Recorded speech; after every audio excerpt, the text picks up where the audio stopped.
The bases dropped on a new edition of Soccer Down here. It's a Wednesday. It's July 15th. It's a kind of a wall pass Wednesday, kind of a Q&A, kind of an Atlanta United preview, kind of an MLS's back recap. There's a lot of stuff to get into. We've got a couple guests to help us out this morning. Mike Conti will join us in about 30 minutes at 9:30. Doug Robertson from the Atlanta Journal-Constitution will join us at 10:30. And we've got a lot of questions for both of them, but let's start with what happened last night down in Central Florida.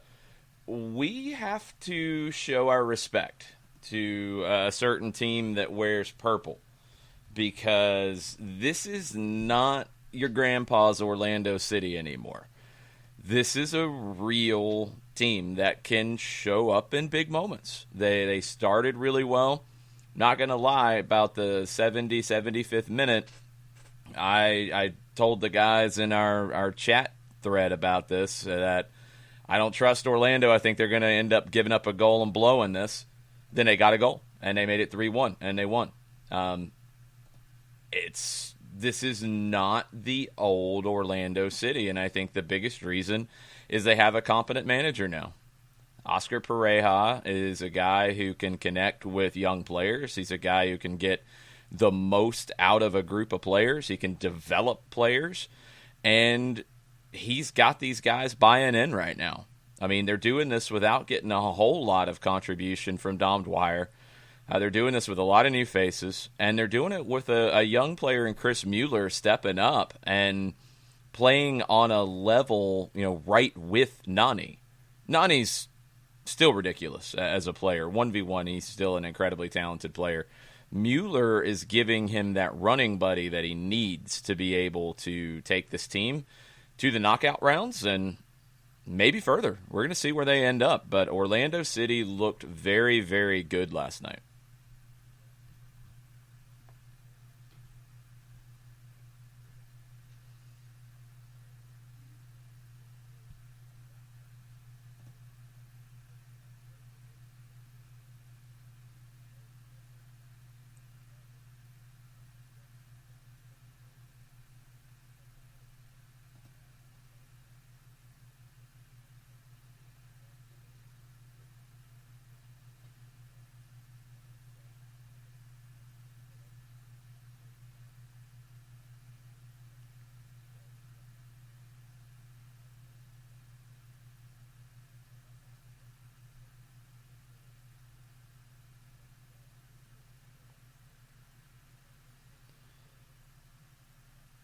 Well, it's not a surprise. I mean, if you guys have been listening to the show since Pareja was hired, the turnaround was coming.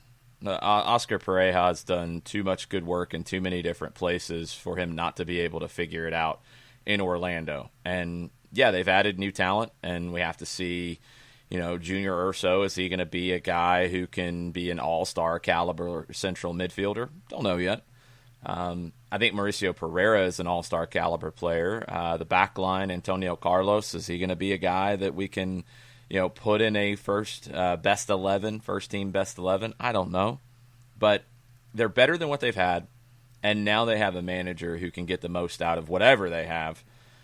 And he's got the buy-in. I mean, it's not just going to get a manager to factor into whatever their front office has been.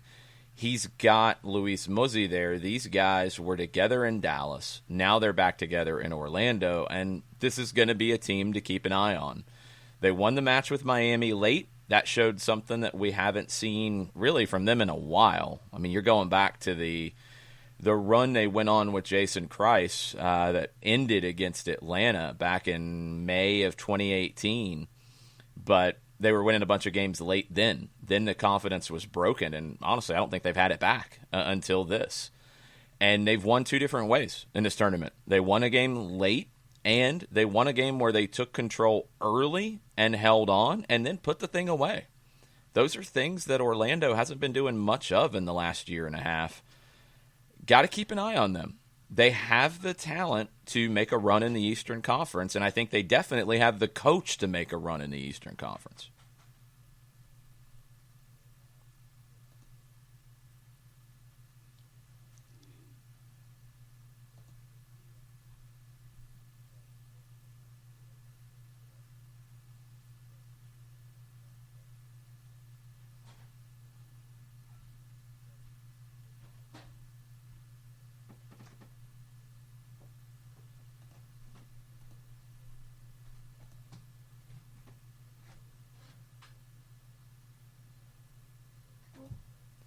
The late game last night kept me up. I was hoping Philadelphia would get another goal, put the thing away. They didn't, so I had to stay with it until the end.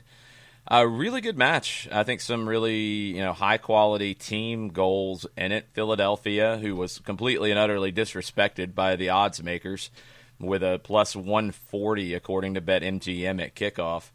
They got the win. I did not go find somebody to throw some juice boxes at. I should have, because I was all over Philadelphia to win that. Miami made it a little scary, though. And this is the thing about Miami. Like, people right now are going to have their snap judgments. And you saw it throughout the match last night. I mean, it was early on. This team's garbage. They stink. They're terrible. This is going to be awful. David Beckham's going to pull out. Nobody wants to come play for this team. They're going to close it. Like, nonsense. Then they score a great goal, a beautiful team goal. They're going to win MLS Cup. They're the greatest ever. It's like, calm down. They played 4 games, and they've played well in 4 games, and they have 0 to show for it in 4 games. That's tough.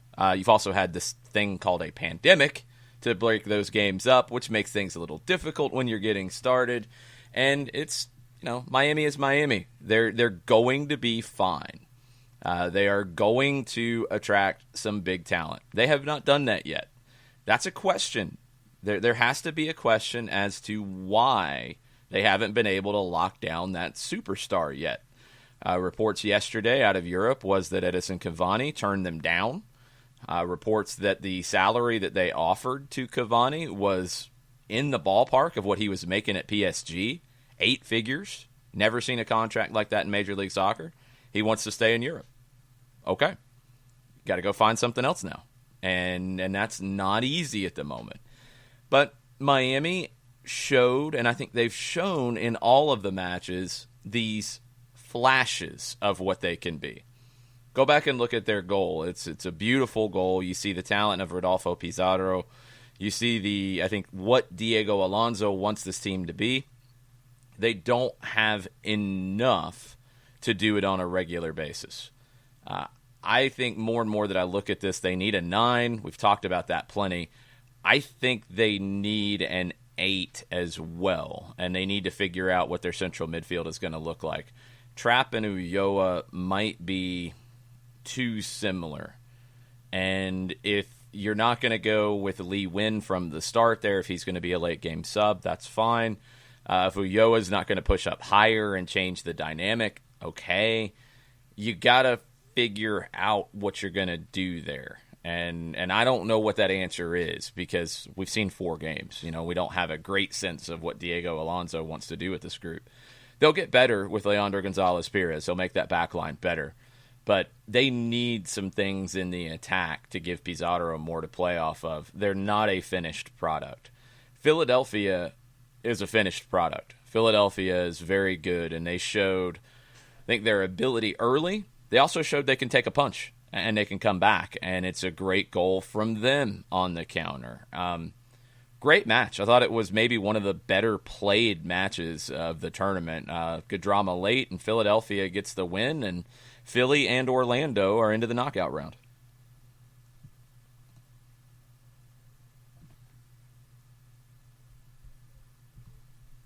And Morgan has been that catalyst on the near side of the screen, coming down their right-hand side, trying to get things into the middle. Last night against Miami, more often than not, when Miami tried to do things through the center of the pitch, Philadelphia was right there on top of them, and they couldn't get anything going except for the one instance that was the great team goal.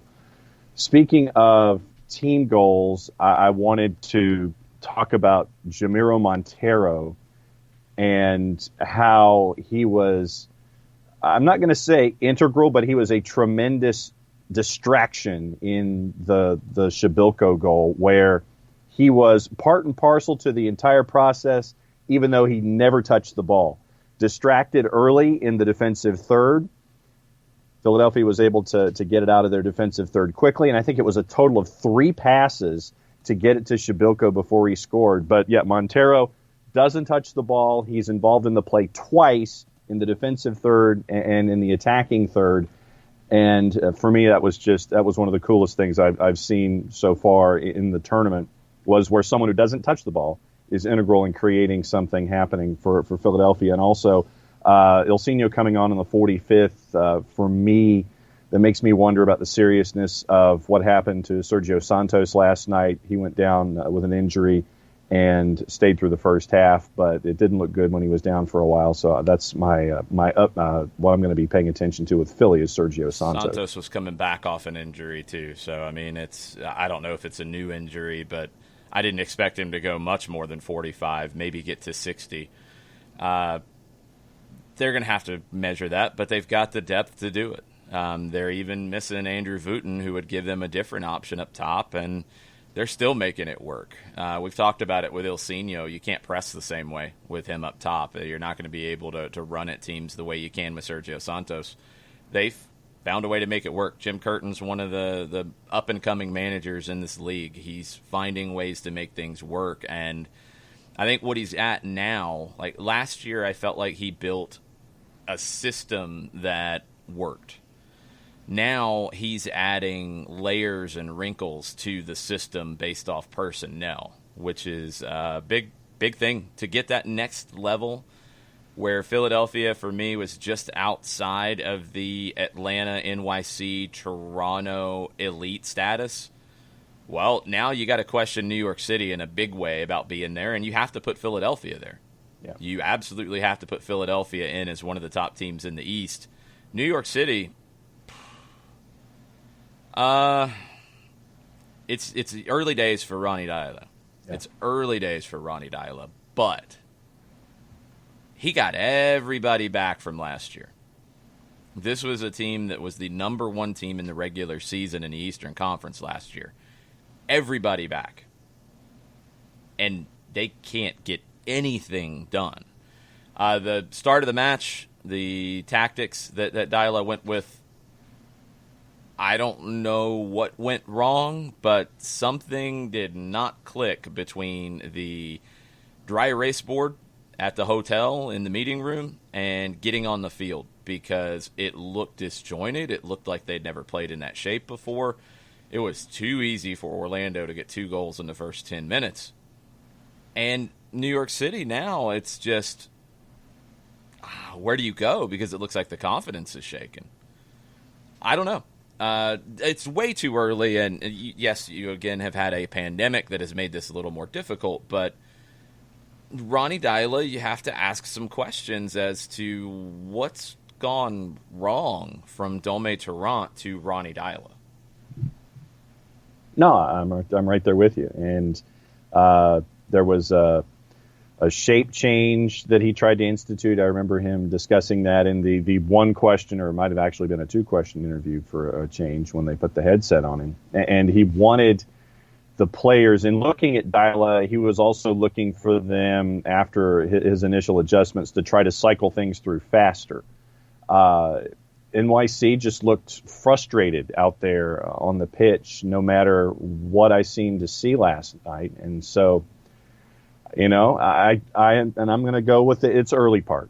I'm going to go with it's early for NYC and hope that there's some growth here and that everybody's going to eventually understand each other and the players go with what Deila's thinking and Deila understands what he has in front of him. But once again, when you have one of the best teams in the East last year and it's the same personnel and you're not looking the same, then I do have the question mark bubble coming over my head, but I'm still going to check and sit here and say it's early and we're early in a tournament when you haven't played a whole lot in the last 9 months.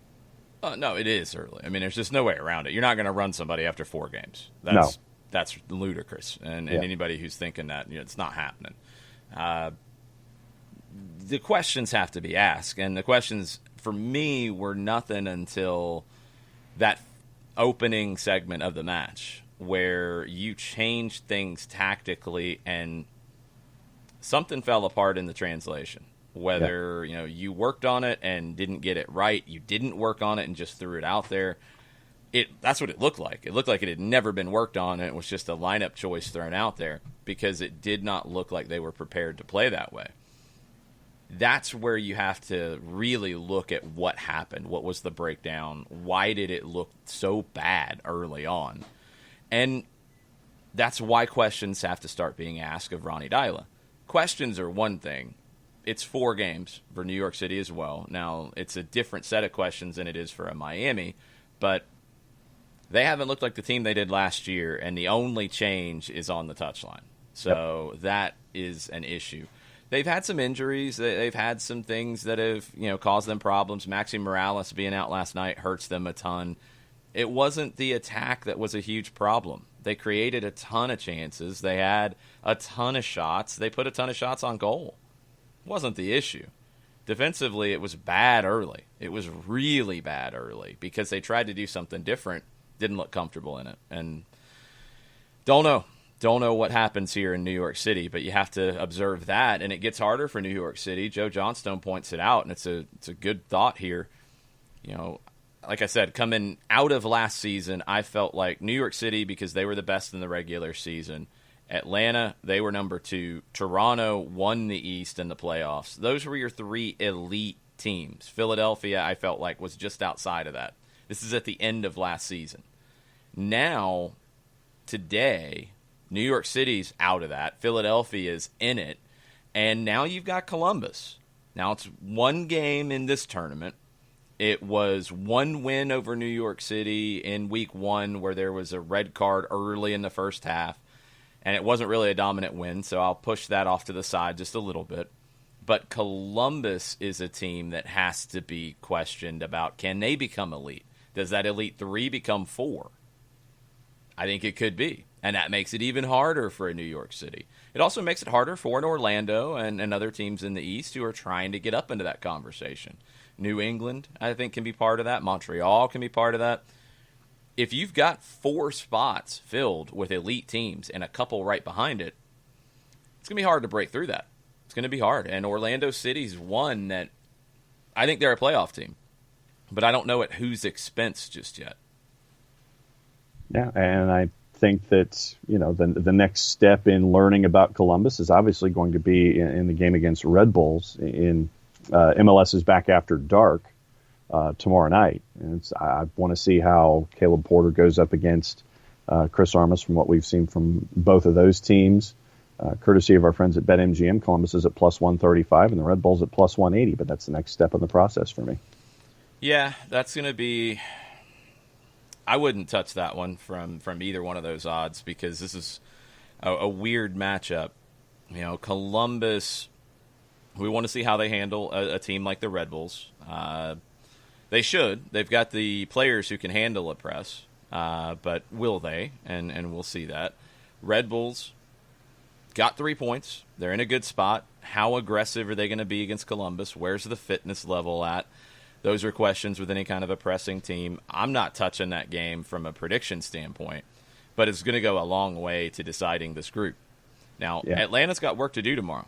Cincinnati, some of the comments out of Jaap Stam are kind of interesting. Basically, this is a preseason kind of situation for Cincinnati, the way Stam is looking at it.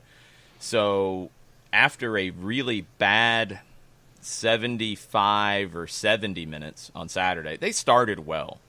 Don't get it twisted. You look at the final score, and it's like, oh, they were terrible from minute 1 to minute 90. They started well. They had chances early. They get an early goal, could be a different match. They didn't. What does Jaap Stam do with the lineup tomorrow morning?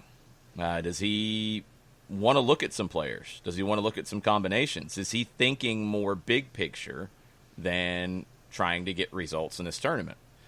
That could be difficult for Atlanta in terms of preparing because you don't know what he's going to throw out there, but also it can be kind of helpful because he's trying stuff.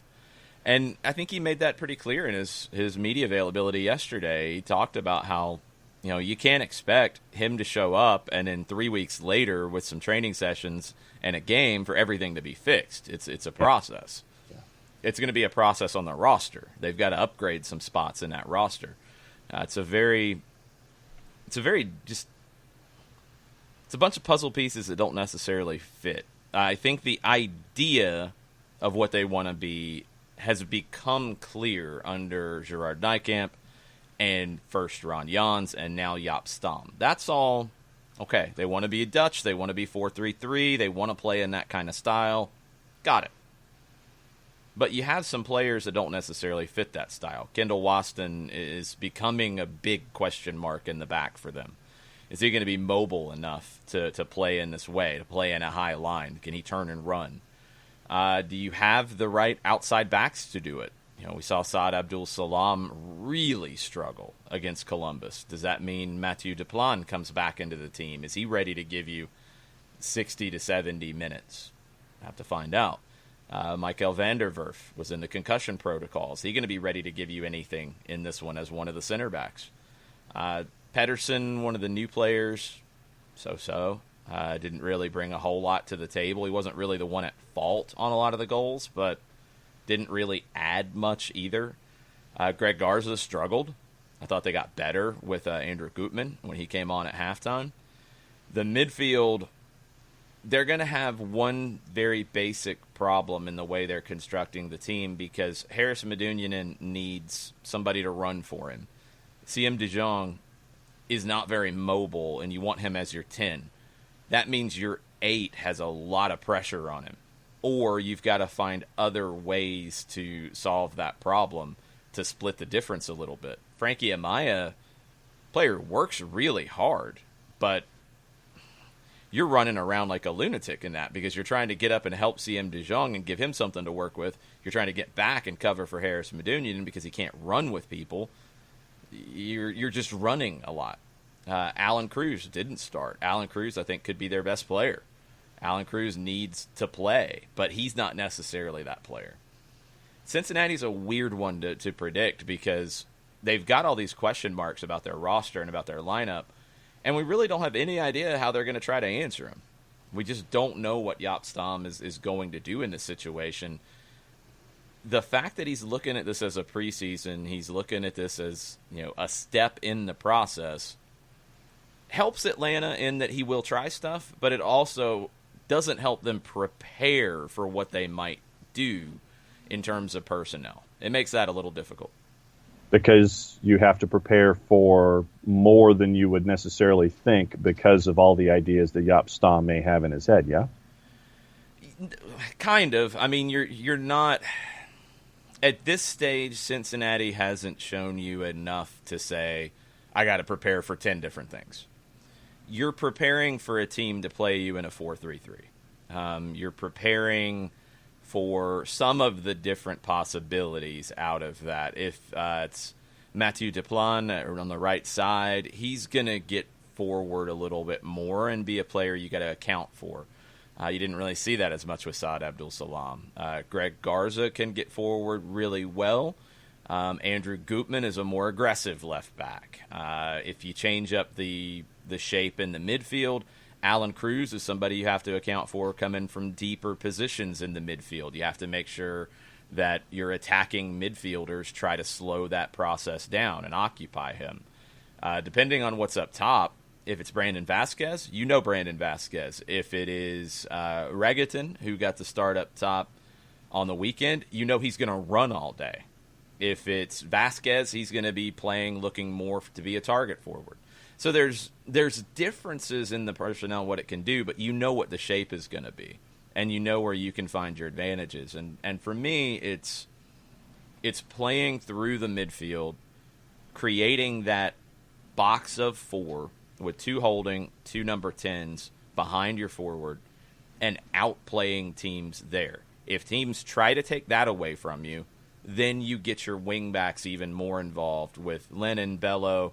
We could see changes at both positions tomorrow. Frank de Boer talked about it yesterday. You're going to see rotation. Midfield wingbacks are the ones that you would think are probably likely.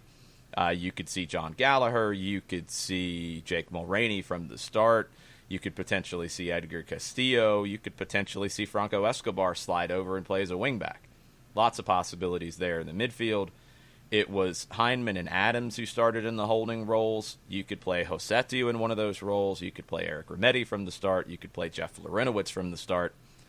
As the 2 number 10s, Pity Martinez, I think, is pretty much a lock. Is Ezequiel Barco ready to go? Can he give you 60? Can he give you 70 minutes? He starts if that's the case. Otherwise, do you want to play Josetiu in one of those roles? Do you want to play Manuel Castro in one of those roles?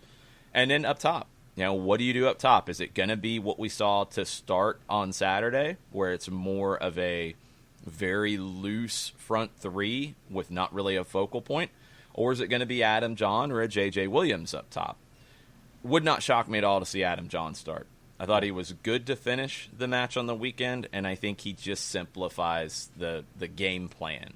And right now, as you're trying to find that rhythm and find that chemistry, Simple can be okay. And I think Simple can be okay in this match. Right now, and the numbers have fluctuated since we've been on the air, just to give folks an idea about their juice boxes. Atlanta in the aggregate from our friends at Odds Portal, I'll get to BetMGM in a sec. The aggregate for Atlanta United is a minus 208, and the aggregate for FC Cincinnati is a plus 552 with the draw option at plus 334. So that's your aggregate numbers, courtesy of our friends at Odds Portal. The BetMGM numbers, Atlanta's straight up at a minus 200, Cincinnati's at a plus 525, according to BetMGM and MLSsoccer.com. Sounds about right. I think those numbers sound pretty accurate from what we've seen from these teams so far. Cincinnati hasn't given you really anything to hang your hat on yet. And that Columbus game probably took any good feelings you had about Cincinnati early in the season and threw them in the trash. Atlanta, maybe there's some more questions. I don't think there necessarily should be, because I think they played well against the Red Bulls. They just didn't convert in the opportunities they needed to get the result. They should have gotten a result. They played well enough to get a result. But you have to convert. You have to be sharp in those moments, and Atlanta was not sharp enough. So those numbers in terms of favorites and underdogs and draws, yeah, that sounds about right. I wouldn't deviate too far from that. We get Mike Conti on the line. We'll see what Mike thinks about things. And if you guys have questions for Mike, for us, you can tweet at us, at Soccer Down Here. You can join in on the Twitch chat, twitch.tv/Soccer Down Here. Hola, everybody. Ropes, Joe, Wildchara hanging out in the Twitch chat. That conversation just keeps going. So you want to join in and talk about what dumb stuff we're doing during the show or what dumb stuff is happening in general? That's what we're here for. That's what Twitch is here for. You can email us at soccerdownhere@gmail as well. Well, while you're getting Mike, do you want me to thank somebody for being a part of our everyday? Yes, but you're going to do it without a soundtrack. Go. Okay. Appalinsky and Associates, LLC. Let's see if I can stick to the 2s and 4s on this one. Proud members of everything SDH and the Soccer Down Here network. Wrongful death and serious injury.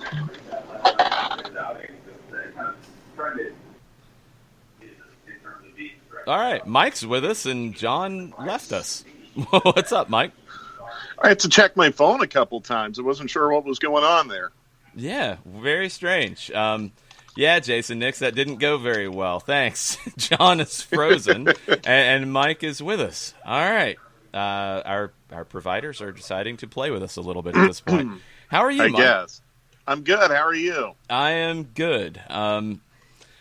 This is a weird one tomorrow, just in terms of even getting ready to think about what it looks like with it starting at 9 a.m. Yeah, it's weird. I mean, I think that this has come up a couple times in the last few weeks, and we still really have not been able to find an Atlanta United player or even technical staff member who's ever played a match this early in the day. So it's going to be different. I think the one thing that might be a little concerning, and it's something that Frank DeBoer brought up yesterday. I mean, if you watched that Chicago-Seattle match yesterday, some of those players, especially on Chicago, were really having some issues with cramps and heat-related issues as that match went on. And that's the thing. Like, yeah, it's only, I guess, 83, 84 degrees at 9 in the morning in Orlando, which is a lot better than, mid-90s in the middle of the afternoon. But with sun angle and lack of shade and everything like that, it's going to feel a lot hotter than 83. And it's going to, I feel like the days are often most humid down there at that time of day, 9 or 10 in the morning. So it's not going to be pleasant. Not going to be pleasant for either team. I think it's really, really important for Atlanta to find a quick goal or two because, and I know these matches count in the regular season standings, but Cincinnati, nothing would shock me with them tactically if they were going to put everyone behind the ball and try to play for a draw. So you got to get a couple quick goals to prevent that possibility. Because the longer it goes scoreless, I think the more encouraged Yapstam will be to try to park the bus. And then this could end up being a very frustrating morning tomorrow. So you got to unlock this early, and hopefully all that extra time that you've been putting in at the training ground in Marietta and the extra time that you've had in Florida will manifest with some good fitness tomorrow. Mike, we've discussed the idea of, and Frank has mentioned it, that there's going to be the roster rotation. And I think that when you're in a tournament like this, I think that it speaks to the depth that Atlanta United has, even though you don't have the game state for all of these individuals. You do have them at practice, and you do have them getting ready for this tournament. But I think that a tournament like this speaks to what Atlanta United has built. And even though the roster and the starting 11 might look a little different tomorrow against Cincinnati, I think that it once again shows the investment that we've seen in Atlanta United in tournaments like this and in moments like this. Yeah, and I think there's been a little bit of jumping to conclusions on Frank's remarks about lineup rotation yesterday. I think if you listen carefully, he's giving you a hint, because he said a couple times that he's really, really concerned about the players who have to put in a lot of running and a lot of work, which to me signals midfield players. I think a lot of people have, well, in fact, in my Twitter timeline, I think a few people jumped to the conclusion that, well, you're probably going to give Miles Robinson a game off. Why? He hasn't played in, I guess 9 or 10 months. So and he's a young man. I mean, I don't think fitness is really a concern. Now, if you were to tell me that you're going to make a change with Heinemann, Rossetto, maybe Remedi and Lorenowitz play a little bit more, maybe you make a change with your wingbacks. That's where I think the changes are going to come, because that's where the running is. That's where the running is. But again, George Bello, being a younger guy who hasn't played a ton in the last year, I don't worry about his fitness. And, Franco has become kind of this huge key to the way that the team is selected under Frank de Boer. Yeah, but you could move him, and that's where I look at all this flexibility with this talent, with the roster, with the lineup. Escobar has played as a right center back most of this season, but we've seen him play as a wing back as well. If you decide, based off your sports scientists and what they're looking at with workload, if you decide, Brooks Lennon put in a ton of work, maybe we'd like to have him come off the bench tomorrow morning, and we could move Franco to right wing back or start John Gallagher. And you've got Anton Walks, I think he's better as a center back. As a wing back, he's going to be more defensive, and I don't know if that's what you want to start. But Anton Walks had played every minute because of the injuries before Saturday. So, well, Lennon's a good shout, Jason, because he played the full 90 on Saturday. And he was good. Really, really it's not about shout. Performance. It's just about workload. No, I thought he might have been one of the 3 best players on the pitch. It's just workload. Yeah. Good shout on Walks. Someone who, you're right. He had played every minute of every match prior to this tournament. Mulroney, I think, could be in the mix. I think Mulroney gets the start for Bello. And I think it's just down to workload. And if you bring the way it worked on Saturday, I thought was good, because Bello ran them for a good 60+. Then Mulroney came on, and he just kind of raised the intensity level with his speed. You can do it in reverse. And I think Bello coming off the bench could be a dangerous weapon late if you need to attack. Yeah. No, oh, God. I mean, that would be a great luxury to have, to bring a George Bello off the bench if you do need to find a late goal. The thing about Gallagher, and I might be reading way, way too much into this. I don't know if you noticed that the league put out some photos of the club training yesterday. And it looked like there was a scrimmage where Gallagher was wearing a penny and Barca was not. And I might be reading way, way, way too much into that. Way too much into that, because we don't, obviously we don't get to watch training. We're at the mercy of what the club and the league puts out. But just one little nugget, again, might not mean anything. Heck, they might have been running a conditioning drill for all I know. I have no clue. Get the helicopters warmed up in the hangar. No, yeah. I mean, just we got to take the information we have, right? Speaking of taking the information that we have, someone that you know very, very well on the Twitters last night had the following tweet, and I'm going to read it verbatim. Starts off, second sentence, whispers in parentheses. Orlando looks really, really good. Yeah, I agree with that guy. They do look good. New York City had a shocker last night, especially in the first 20 minutes. Yeah. They did not get the wake-up call. They did play better as the first half went on. And I think we've seen this a couple times now in the tournament. That hydration break really does seem to be helping teams. Yeah, that's a timeout. It's a timeout. It's a moment where they can coach.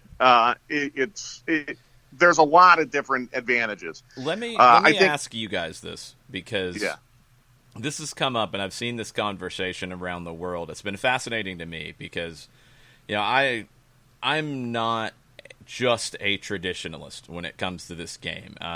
A lot of people around the world are terrified that FIFA and IFAB is going to keep the hydration breaks in, the mandatory hydration breaks, because they don't like that it's turned into a coaching moment.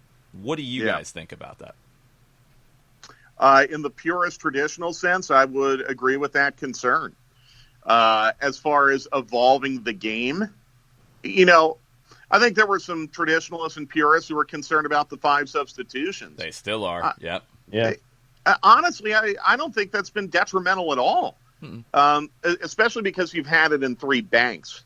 So it's not disrupting the flow of the match. It's not causing more interruptions. Traditionalists, I get it. When Major League Baseball went to 3 divisions and had a wild card, I was vehemently against that. In fact, when the League Championship Series went from 5 to 7 games, I was vehemently against that because it's a breach of tradition. I could probably think of some other examples. When college football adopted overtime, hey, that's a breach of tradition. One of the fun things about college football is you can have ties.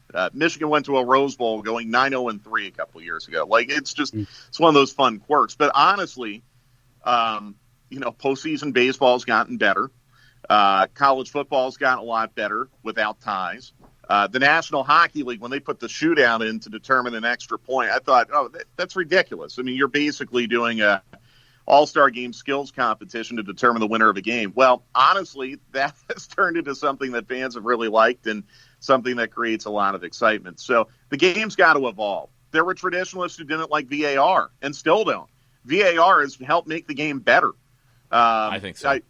You will find some arguments to the contrary, and I think you could point to misapplication of VAR in some cases to defend those arguments. But when VAR is used properly, it's helped the game. It hasn't necessarily slowed it down a great deal. It's helped the game because it's helping the referee make the correct decision.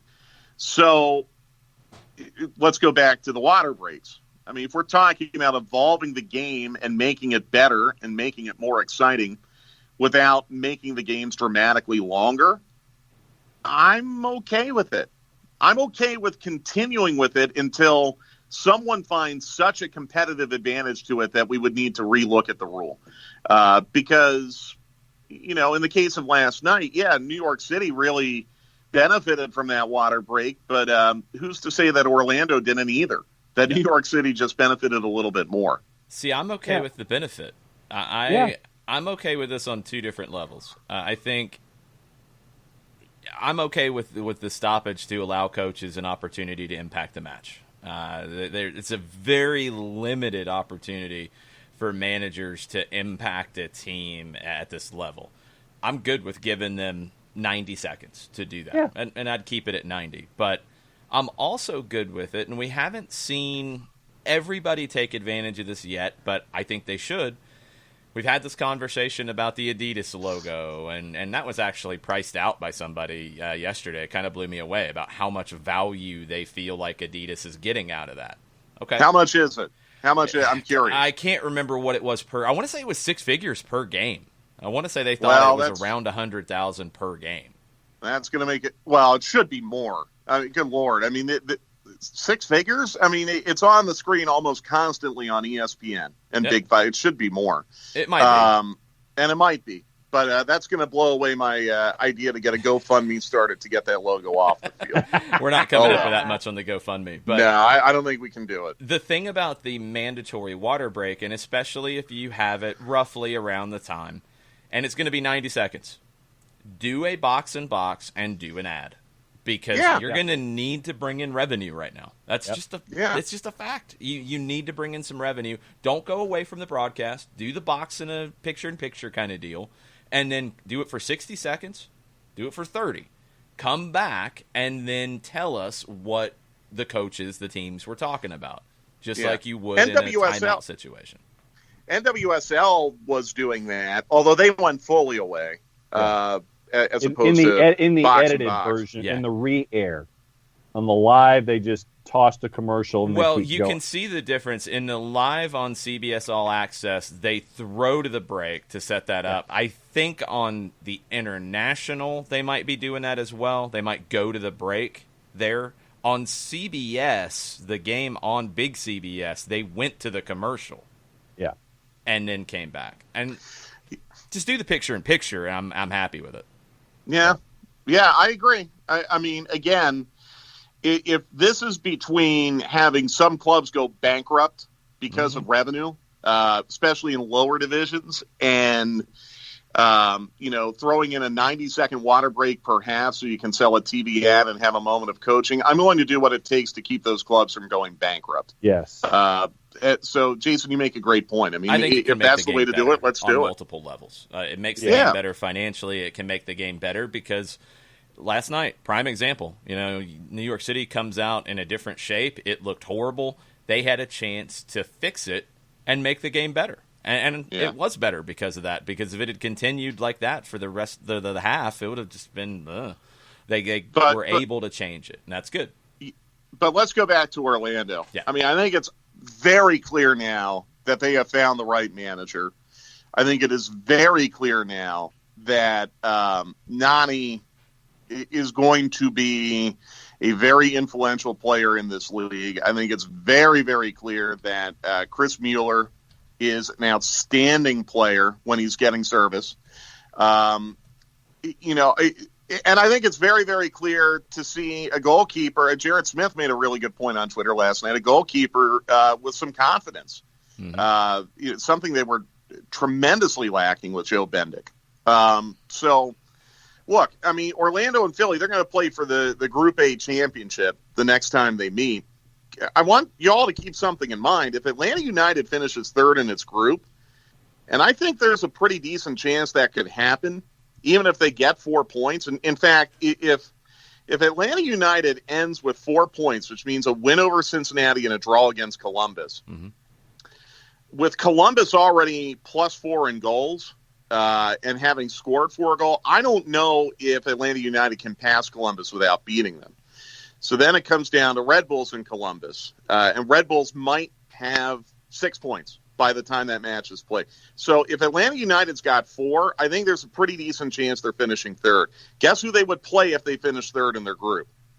It's either going to be Orlando or the winner of group, that Minnesota SKC group. It's one or the other. And I don't know how that's determined, by the way. I don't know if it goes by point. I don't know how they do it. But that is a very possible round of 16 matchup now. Atlanta and Orlando, if Atlanta finishes third. Now, Atlanta United could win the group still. I want to be very clear about that. I mean, they could get 6 points and they could still win this group. It is not over. But if they beat Cincinnati tomorrow without scoring a ton of goals and they draw Columbus, and if Red Bulls beat Cincinnati, Atlanta United's going to finish third in their group. Unless there's a really wacky goleada involving Red Bulls tomorrow night against Columbus. I mean, that'd be the only other way. So I just want everyone to keep this in mind now. I mean, Orlando looks to be getting it together, and Atlanta could be playing these guys pretty soon. And the way Orlando played in the first 20 minutes last night, And I know New York City was a mess, but the way they played early in that match and then the way they saw it out, I don't know if there's a team in this tournament that could play better than they played in those moments last night. I really don't. They looked really, really good. Since you were last on, Mike, who else has, and I'll just go with the extremes question here, who else has impressed and who else has disappointed since the last time we talked? Really disappointed with Seattle. They look, I hate to say this because it's something that can't be quantified, and I cringe every time someone says this, but Seattle looks like they don't want to be there. Really, really disappointed in them. LAFC, I think, the issues that they had last year defending and depth were exposed by Houston, but the advantage they had last year, their ability to attack and strike quickly, was also on parade Monday night. So I know LAFC is third in its group right now, but I don't worry about them that much. Outside of that, Orlando really stands out to me. I think Philly's been solid. Solid last night, solid against New York City. Honestly, I think the biggest positive to come out of everything was the press release last night. No positive COVID tests out of almost 1,300 people. Yep. That's enormous. That's enormous, guys. I mean, you had, again, the American soccer media calling for this thing to be canceled on Sunday because you had false positives with D.C. and Toronto. And in the last 3 days, no positive. You had someone in the Dallas or Nashville delegation test positive, but they're out of the tournament right now, and that's understandable. So, guys, that to me is enormous. That shows me that there is a pretty clear path forward for this tournament to be completed in a safe way. It seems like the bubble is doing its job, and that there is no evidence of transmission within the bubble. That is a huge story, and I'll be very curious to see how that is covered today, because there are implications for the rest of sport, especially for the NBA, who's in their bubble down there right now. So that to me is huge. I mean, I feel like so much of this tournament has been overshadowed by COVID and what happened with Dallas and Nashville. If we're going to dwell on the bad, then we've got to point out the good. And I feel confident now, maybe a lot more confident than I did this time last week, that we can get this tournament in safely and to completion. Yeah, I've been surprised that, we've talked about the American soccer media side, that motorcycle outside the window, that might have been some of the bad takes leaving town. I don't know. But what I've been surprised about is I read an article yesterday from a leading college football writer about the situation with college football, which is completely different. You're talking about not adults living at home. You're talking about students living on campus in dorm situations, and you're talking about how hard it'll be for college football. But one of the things that was cited in that was, MLS is having so many problems with their bubble scenario. And I'm like, don't get me started. It's lazy. See, this is the thing, though, because you have people who don't cover soccer who are saying that. So they see two teams out of the tournament, and they rush to an assumption that you have this big outbreak within the bubble. I guarantee you the people writing that have never even looked up the health and safety protocols, much less read them. So but I also think that they're listening to some of the chatter from leading soccer voices. There's no question about it. That, you're looking for, what happened here? You're going to take a look, and, oh, man, there were these positive tests, and a game got postponed even after all of this? Oh, man, it's a mess. Oh, yeah. I mean, what a mess. They postponed a game to make sure that both teams were clearly negative. Jeez. Yeah. I mean, that's the very thing that the American soccer media has been clamoring for, that we need to take the utmost precautions and safety. I mean, you still had people Sunday night who were saying that Kansas City and Minnesota should not have played, even though everyone on each of those teams had follow-up negatives. So, yes, I mean, you can't have it both ways. You can't be calling for the postponement of matches just to make sure, which, by the way, that was not in the protocol, and it's sounding more and more like it was one team that was a little bit slow getting on the bus. So you can't say, well, we need to be postponing matches due to safety, but look, they postponed a match. You can't have it both ways. So, look. If this thing gets played to its completion, and I'm almost certain now it will, I'm not going to be Vince McMahon walking down the ramp, flailing my arms around and everything like that. But I need to see that. Yeah. No, I'm not going to do that because, look, it's not our jobs to cheerlead for the league either. I mean, we want to see this played out to its completion because it would be good for the You clubs can involved. cheerlead for the tournament, though. Yeah, I would even stop short of that, John, because I think it's our job as journalists. I mean, if we see something that is clearly not being done correctly, we need to call it out. But I don't think we ever got to that point with this tournament. I don't think we ever got to that point in the development of the protocols and all the in-market trainings. Now, if you were to tell me that as soon as this tournament is over, you're going back to home markets and playing with fans, I would cringe on that. I don't think that as of right now, July, 15? I don't think that sounds very safe right now to play in home markets with fans, with lots of fans. So I would call it out if I disagreed with it. But I felt pretty confident that MLS, working with doctors and not just coming up with this on the fly, had developed a protocol that mirrored the health and safety policies that we saw in England, in Germany, in Spain, in Italy, and they worked there, and I thought they would work here, and they're working. All right, we've got a debate raging in the Twitch chat room that I need takes from both of you guys on. Chris Mueller, MVP of the tournament so far. I don't think that's too crazy to say, but is he ready for the U.S. men's national team at this point? I think he's ready for a look. Yeah. I think everyone is ready for a look at this point. I mean, what's happened? I should have remembered not to mention the national team to Mike. Yeah, I mean, what's happened over the last 2 years? I'd be willing for any idea right now.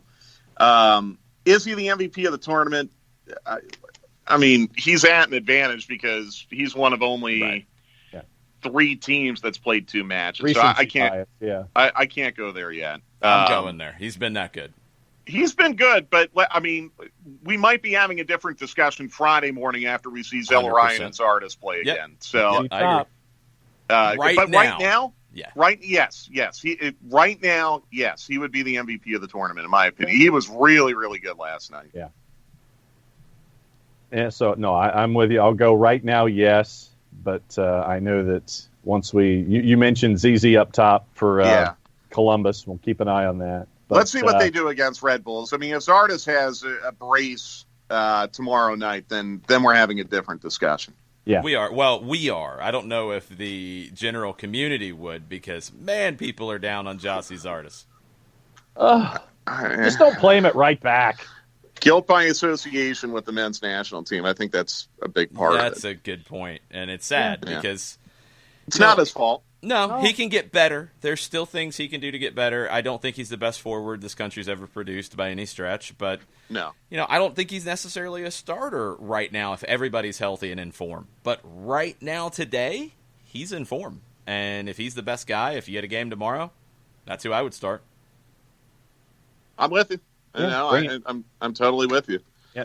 All right, so we've got a lot of stuff coming up the rest of today and tomorrow. You want to run down what our schedule's like while I sit in the corner and cry?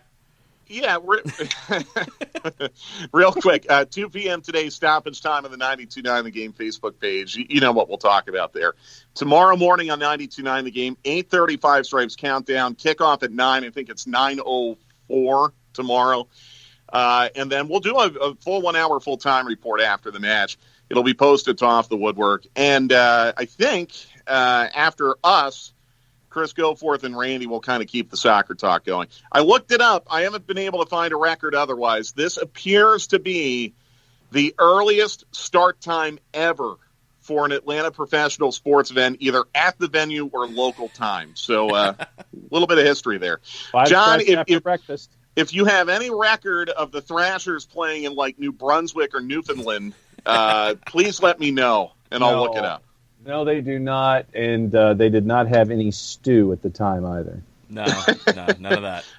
New Brunswick stew is a little different than Brunswick stew. New Brunswick stew would have a lot of clams and lobster, I would think. That sounds good. See, now you're sitting there and you're going to want folks to know what's in the egg, but that's for later in the week. Yeah, we'll do that. Well, actually, I'm traveling on Friday, so nothing this week. Nothing this week. So, all right, see you at 2 o'clock, guys. All right, thanks, Mike. See ya. All right. Yeah, it's going to get busy over these next... Jeez, we'll be at halftime tomorrow at this point. This is weird. Yes. We got a lot of stuff on Twitter and Twitch to follow up on. What you got on Twitter, John? We do. Starting off with Turner Kirby in the discussion that we were having this morning. Turner Kirby knocks on all of the wood. Mm-hmm. He says, I've noticed the, quote, shut everything down, end quote, crew has been awfully silent last couple days, and I haven't really seen anything from a certain unnamed account. It's almost like the bubble is working. But judging by a tweet I saw saying that the NBA bubble faces its first test from a player who tests positive before he traveled to Orlando, it looks like they might be moving right up the road to Coronado Springs or the Motel 6 if you're Rajon Rondo. Yeah, I mean, this has been one of the things that frustrates me on the American sports side is you've got lessons to learn from with what leagues in Europe have done, what MLS and the NWSL have done, and it feels like Groundhog Day, where you have a Russell Westbrook tested positive before going into the bubble, and everybody freaked out. What does this mean for the tournament? What does this mean for finishing the season? It means he tested positive. It means you need to get him healthy. Mm-hmm. That's what it means. That's what it means. It doesn't mean there's anything with the bubble. He didn't get to the bubble. It means the protocols to make sure that you don't have positive tests coming into the bubble worked. That's the whole point. The conversation about college football, it feels very ignorant to everything right now because they're getting hung up on a lot of the things that have now I think you can dismiss in the soccer conversation about the challenges and the threats and well, this is going to happen, this is going to happen.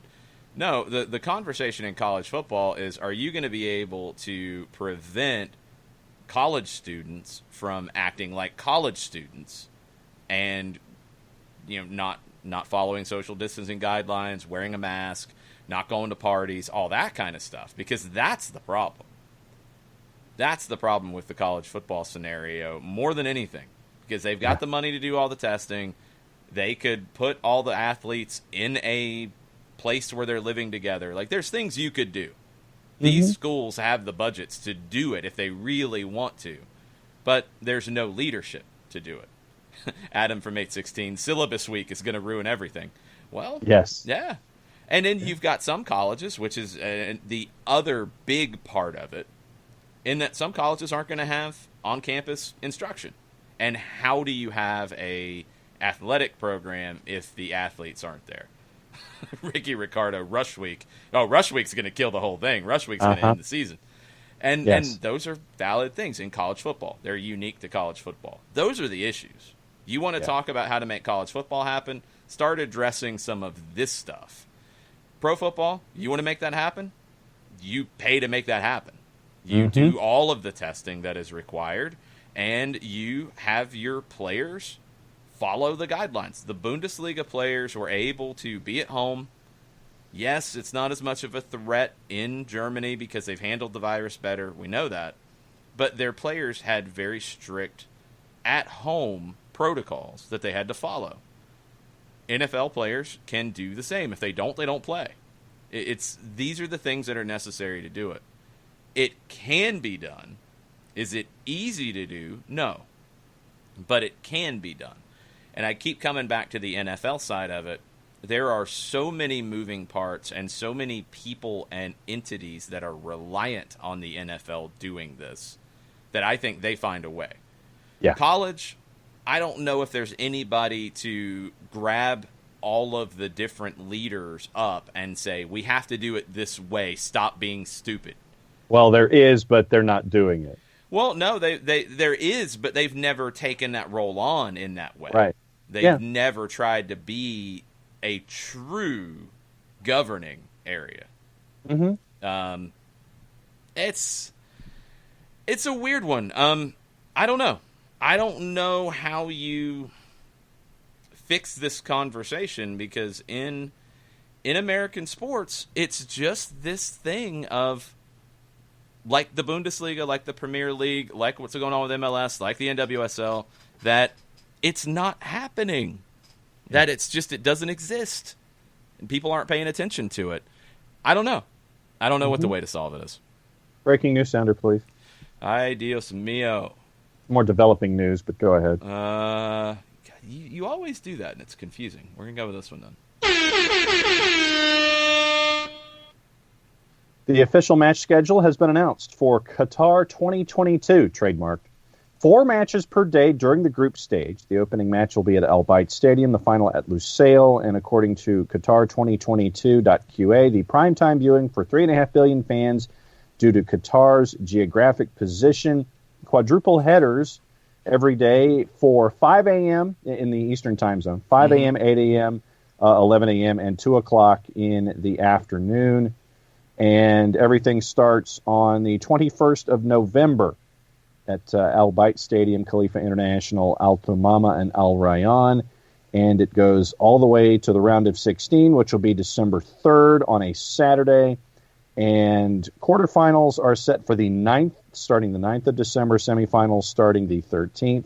Your third place and final are on 17 December and 18 December of 2022. What is 2 p.m. Eastern time? What is that in Qatar? Efforting. Let's see. 8-hour difference. So it's a 10 o'clock local. As we're seeing, I mean, it can be done to some degree. It's different. It's okay. I mean, it's going to be weird, the timing. It's going to be really strange.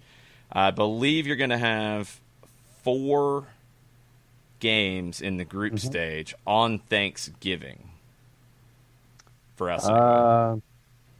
5, 8, 11, and 2 p.m.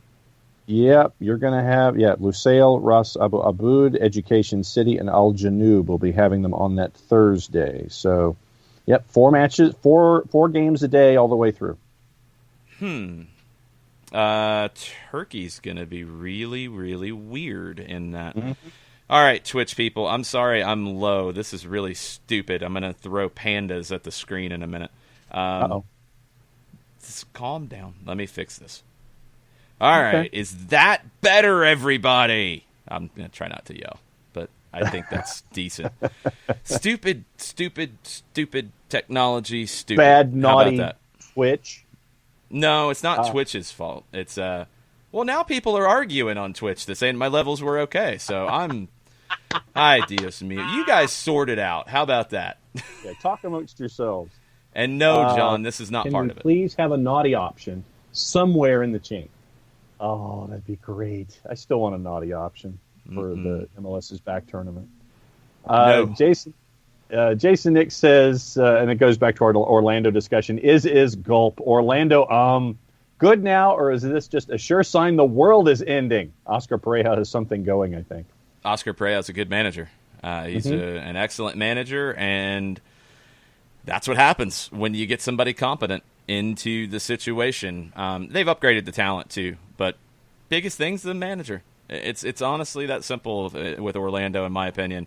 You've got somebody who can create a coherent plan and make it work. All right, Chiefs coach Steve, we're going to fix this. John's kind of yelling, so I think it was more John than me, but we'll go with that, and we'll see what happens, and it's the best I can do this morning. Project a little more. Bartimus Prime, in addition to his Orlando comments, wondering what's wrong with NYCFC. Winless this MLS season, and they've scored only 1 goal since February's CCL match. I don't know. I wish I knew, because the players are back. Bruh. But Ronnie Dyla? Bruh. Don't get it. Bruh. I hope he doesn't have to do what he did in Norway to motivate his team. No. My eyes. Just go look it up. No, I can't. That's my eyes. Go look it up. Ronnie Dyla has a very interesting motivational tactic, and I hope that doesn't become what's needed. Yeah. Taka talking about the purple team. He says, I know it's blasphemy, but I'm actually really glad that Orlando has found itself with Pareja. 1, I've always liked Pareja. 2, this league is about creating a competitive structure that ensures no club is permanently irrelevant. It's not good for any club to always, in all caps, be terrible. Orlando's been awful for a long time now. They would have been relegated in another format and likely never to recover from it. A poor 5 years does not doom you for the next 5 years. I'm sure this will spark some venomous replies with a laughing emoji to follow. All right, now this is how this part works. Coming from Johannes, this is breaking news. The 5 subs rule will continue for the 2020-2021 season. Now, okay. MLS will put to the side for a second, but the 5 subs rule will continue for 20 and 21 season, extended for competitions which end by July 31st, 2021, and international tournaments in July and August of 21. I'm assuming, and I might be wrong because of the way that's worded from Johannes's comment on Twitch, that MLS would have the option to continue it for their 2021 season since their calendar is a little different. Generally, we've seen that, like the whole thing last year with the laws of the game. Because of the way the laws of the game were phased in, that MLS continued with the old handball definition while others had moved on to the new handball definition, and it got really confusing. So I'm going to assume until MLS says something or Pro says something that it could be extended for the whole 2021 season in Major League Soccer. We'll get there later. It's definitely there for the 2020 season. It's definitely there for the entire Premier League, La Liga, Serie A, Bundesliga seasons of 2020 and 2021. And Clutch's Zone, or Chuch's Zone, I'm kind of the same way. I like the 5 subs. Yeah. I have no problem with it. I think everybody in the Twitch chat is on board with it. I like, and I was skeptical of it, I like the way that it's 5 subs, but in 3 blocks. You haven't had, I think, more stoppages because of subs. I'm good with it. I would make it just 5 subs, period.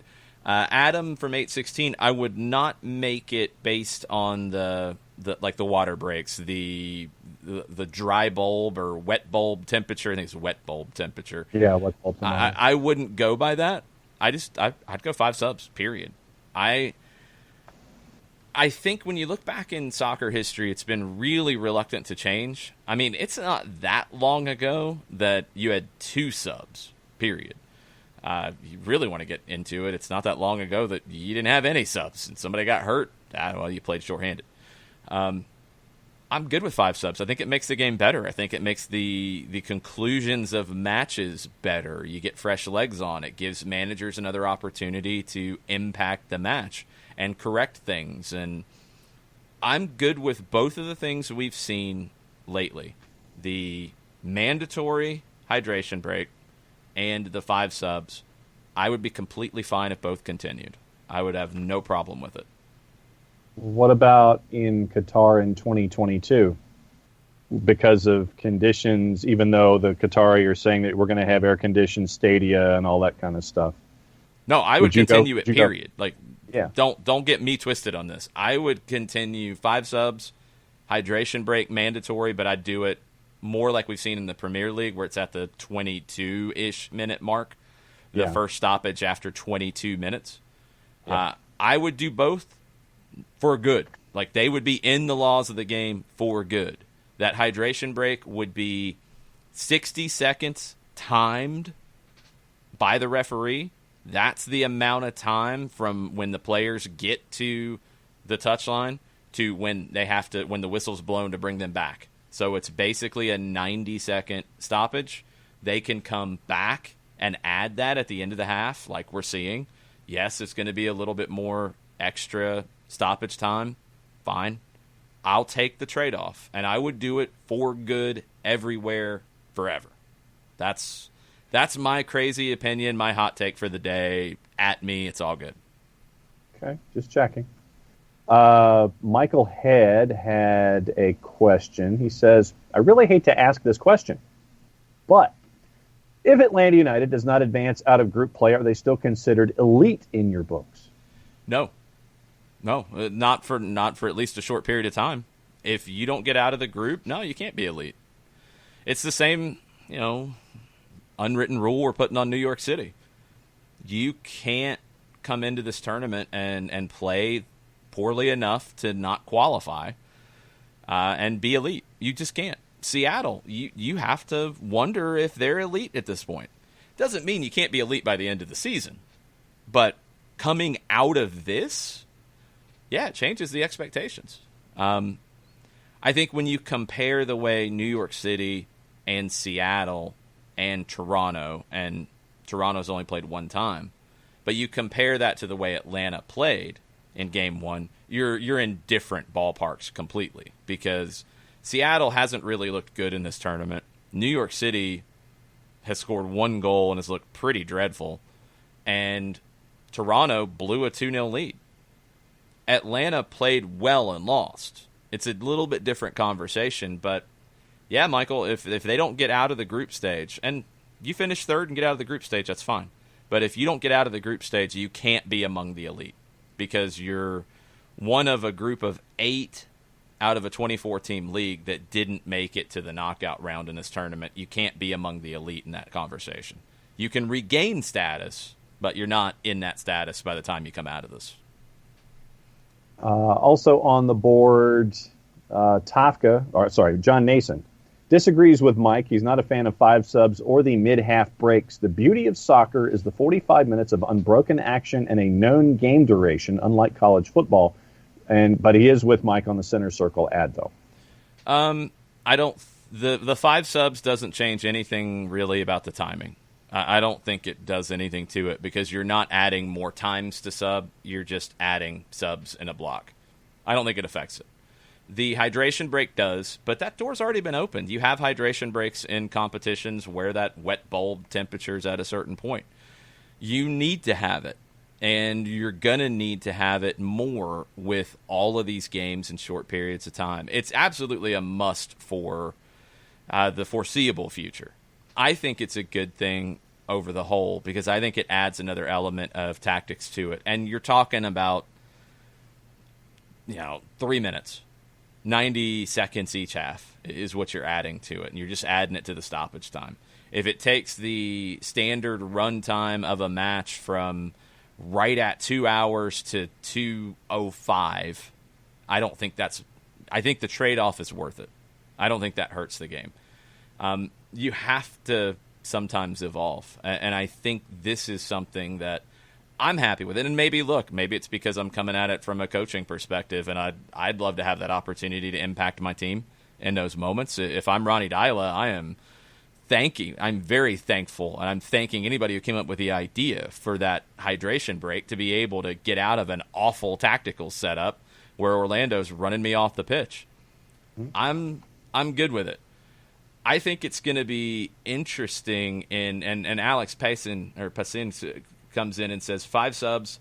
It's going to be rough for the Premier League. In our league with a cap, it'll be all strategy, and a good manager will have a real advantage, but it will still be a knife fight. But for the super clubs elsewhere, I feel like teams will be bringing howitzers off the bench when the rest just can't field that depth. That's a valid concern. And it is. It's 2 more subs. Does it change it that much? And maybe we'll get a sense of it over this next, you're talking about another 12 months. So we'll have a lot to go on. If it looks like, and that's a good point, Alex, if it looks like in most big leagues around the world, I think you should compare a lot of different leagues, but let's talk about the big 4 in Europe. If it looks like the elite teams separate themselves further because of the 5 subs, I'd be fine with readdressing it and coming back. But let's get the data first, because I'm not 100% sure that it does that. We'll see. You compare Manchester City, Liverpool, Real Madrid. You compare their bench to Norwich and Bournemouth and Granada. I mean, it's different. Johannes clarifies that FIFA gives leagues the ability to decide whether to adopt it for next season. So it's up to each league. I think, as we've seen, if one of the big leagues does it, everybody's going to do it. Yeah. So, and I think they'll do it, because you just look at the calendar for next year.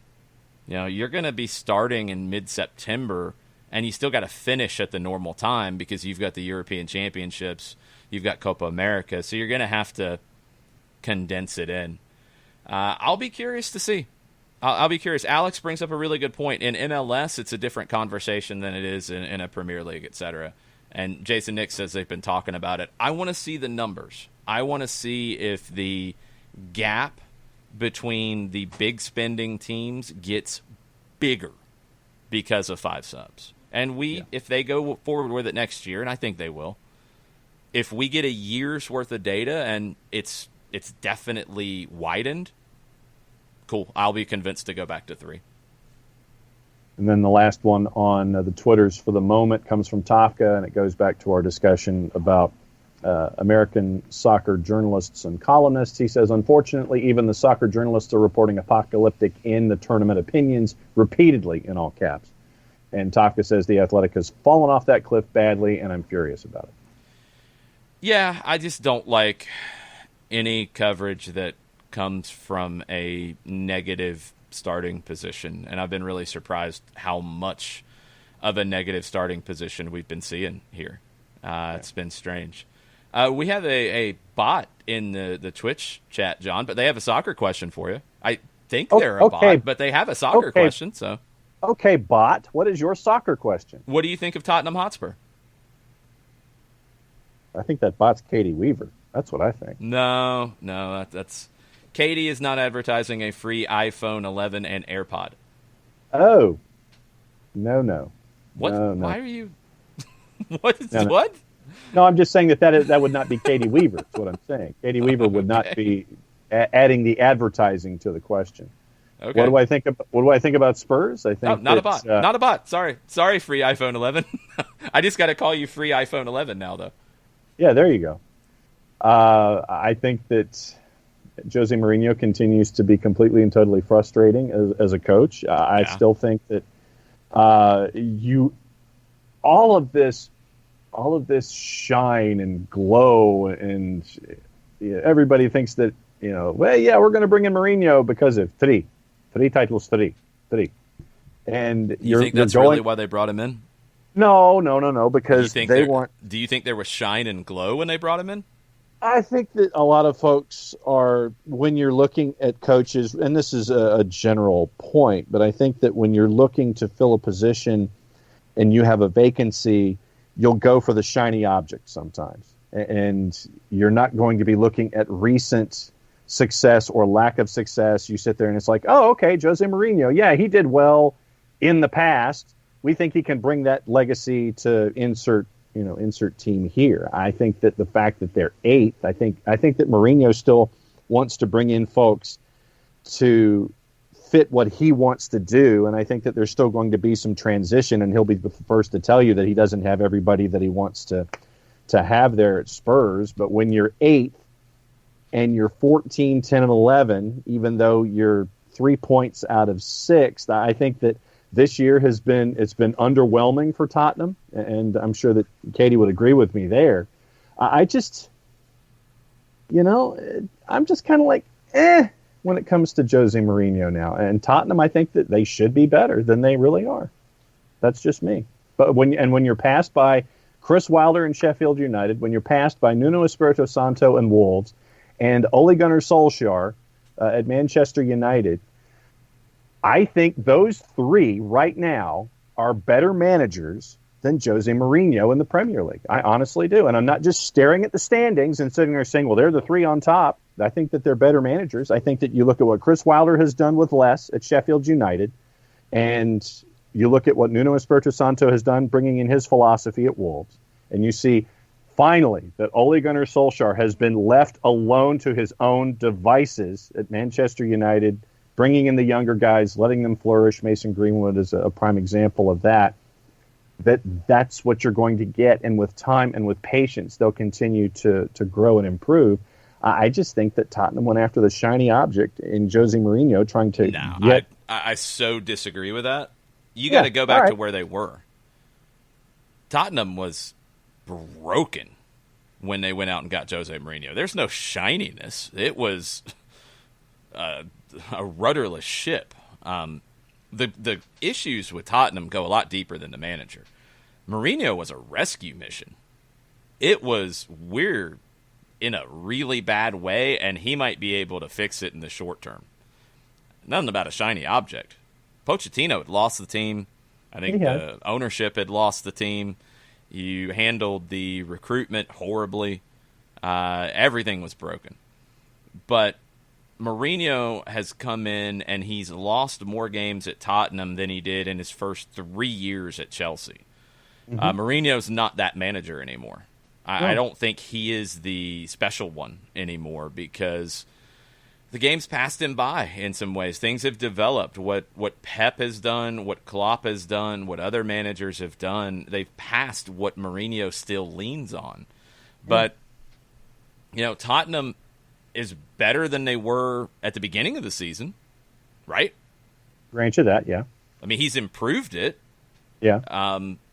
So you have to give him that at least, but do I think they're horrible? I don't think I'm going to make free iPhones friends very happy here, or make free iPhone very happy here, but I don't think they're terrible or the worst or any of that, but I don't think they're going anywhere under Mourinho. Yeah. I don't think they're going anywhere under the way they recruit players.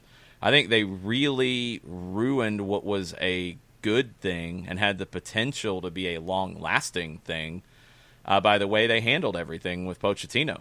And it's a mess. It's a mess. Mourinho stopped the bleeding, but they're not going anywhere. It's not going to get better than it is now because I think Ole Gunnar Solskjaer is going to continue to get better with Manchester United. They did right by sticking with him.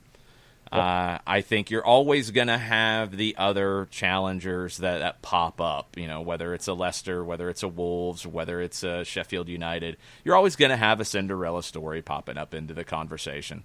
Chelsea does not want to be behind everybody else anymore, and they're spending to try to change that.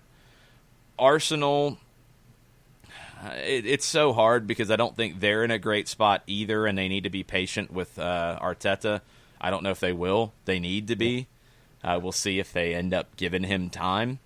But I just don't think Spurs... Are you going to be better than you were at the beginning of the season? Yes. Are you going to be a top 4? No. Are you going to be a contender for top 4 when things get right? You have a good run? Sure. Yeah. But there's nothing about Spurs that makes me think they're a Champions League team next year. I'm not talking about qualifying this year. I'm talking about qualifying after next season. Yeah. There's nothing about them with Mourinho that makes me think that. I think they have fallen off from where they were at their peak under Pochettino, and I don't see any take they get back there. I just don't. Nope, I agree with you. Mr. Green, the Falcoholic. Katie Weaver's asking, at least we beat Arsenal with a question mark?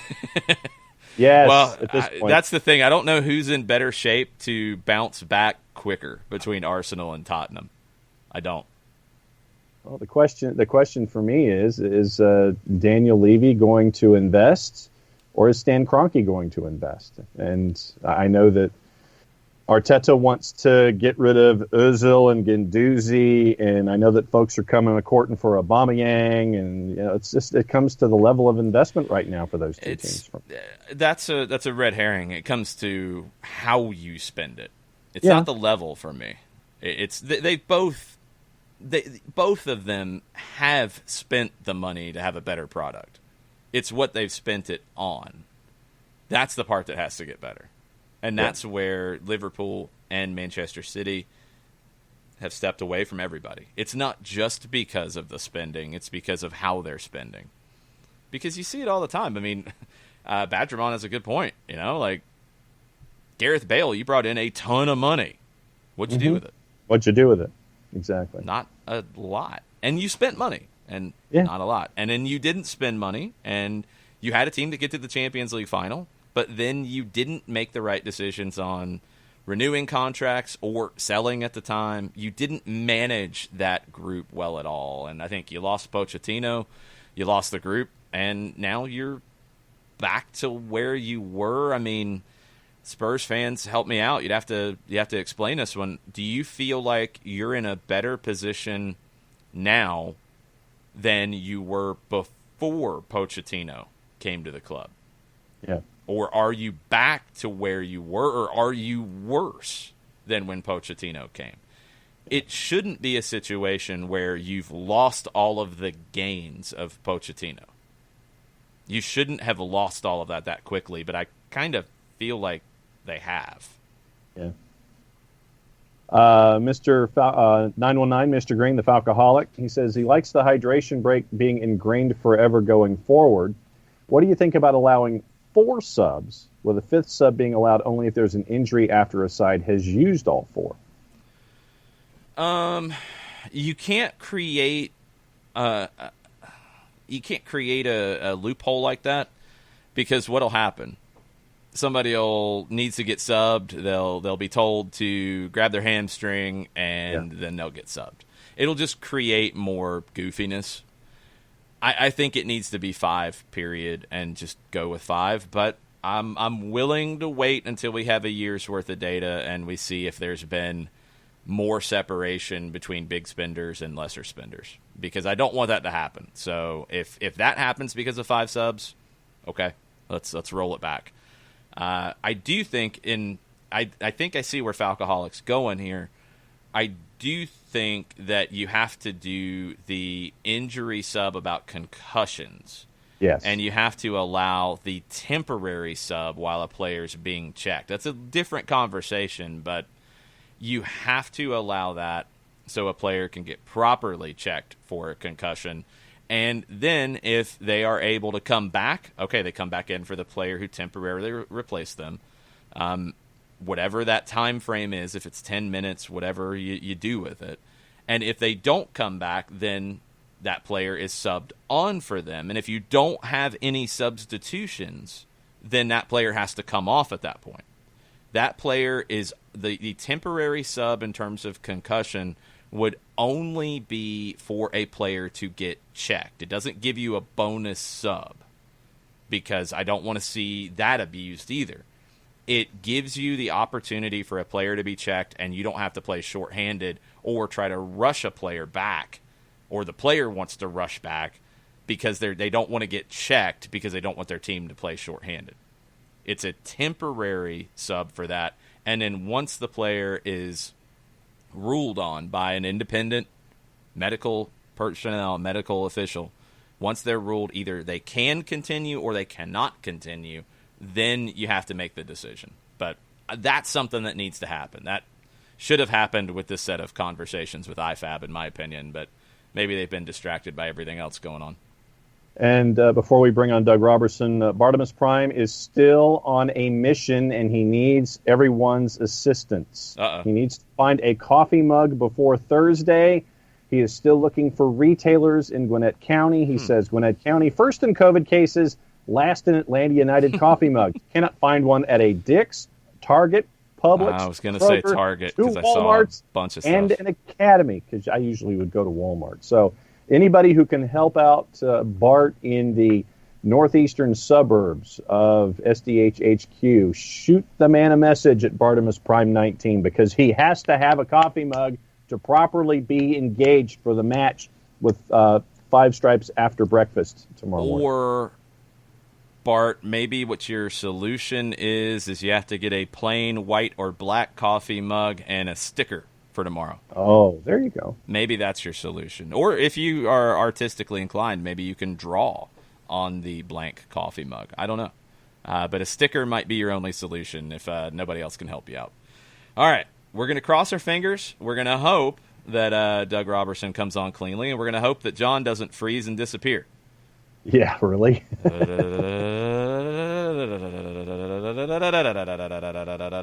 going to hope. Fingers crossed. Let's see what happens.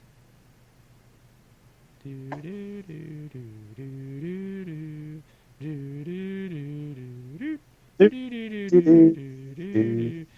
right, maybe Doug just doesn't want to talk to us. That could be possible, too. There he is. I think we got it worked out. What's up, Doug? How are you? We're Morning. good. We were crossing our fingers that adding you to the show did not make John disappear into the ether, and it did not.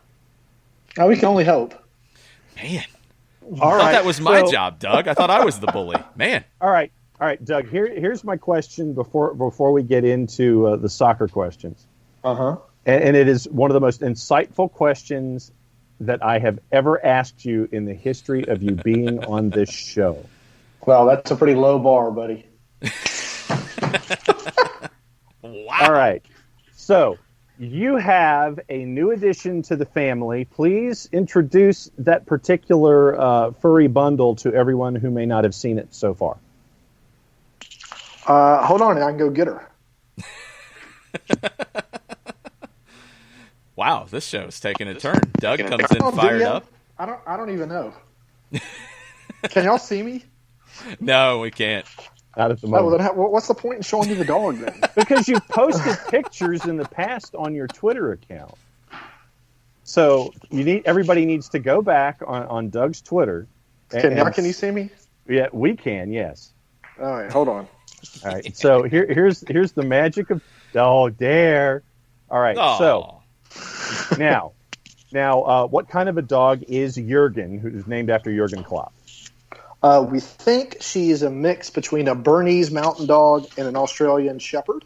Okay. Oh. And there's two reasons we think that. She looks kind of like that.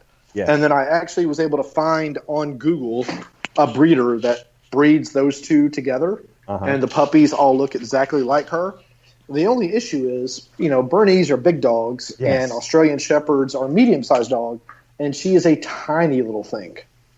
So that's and she also has a tail, which neither one of those breeds have tails. So I don't know. She's cute as a button. She's fierce, even though she only weighs like 8 pounds. Already the And balls. a friend of my stepson, one of my stepsons, found her and her sister on the side of the road, up near Kennesaw, and picked them up. And they kept one, and were asking around if anybody wanted another. And my wife said she wanted another, so Awesome. we got Jurgen. Oh, there you go. All right. And so it is named now- after Klopp, right? Not Klinsmann or Lacadia or any other Jurgens out there. Klopp. No, the deal was if we got another dog, I got to name it, and we had to buy some sort of enzyme-reducing spray for all the times the dog pees on our hardwood floors. Yeah. Those are my two conditions. Okay, so That's a now fair deal. here's my follow-up question, and you might have already answered it with that last answer.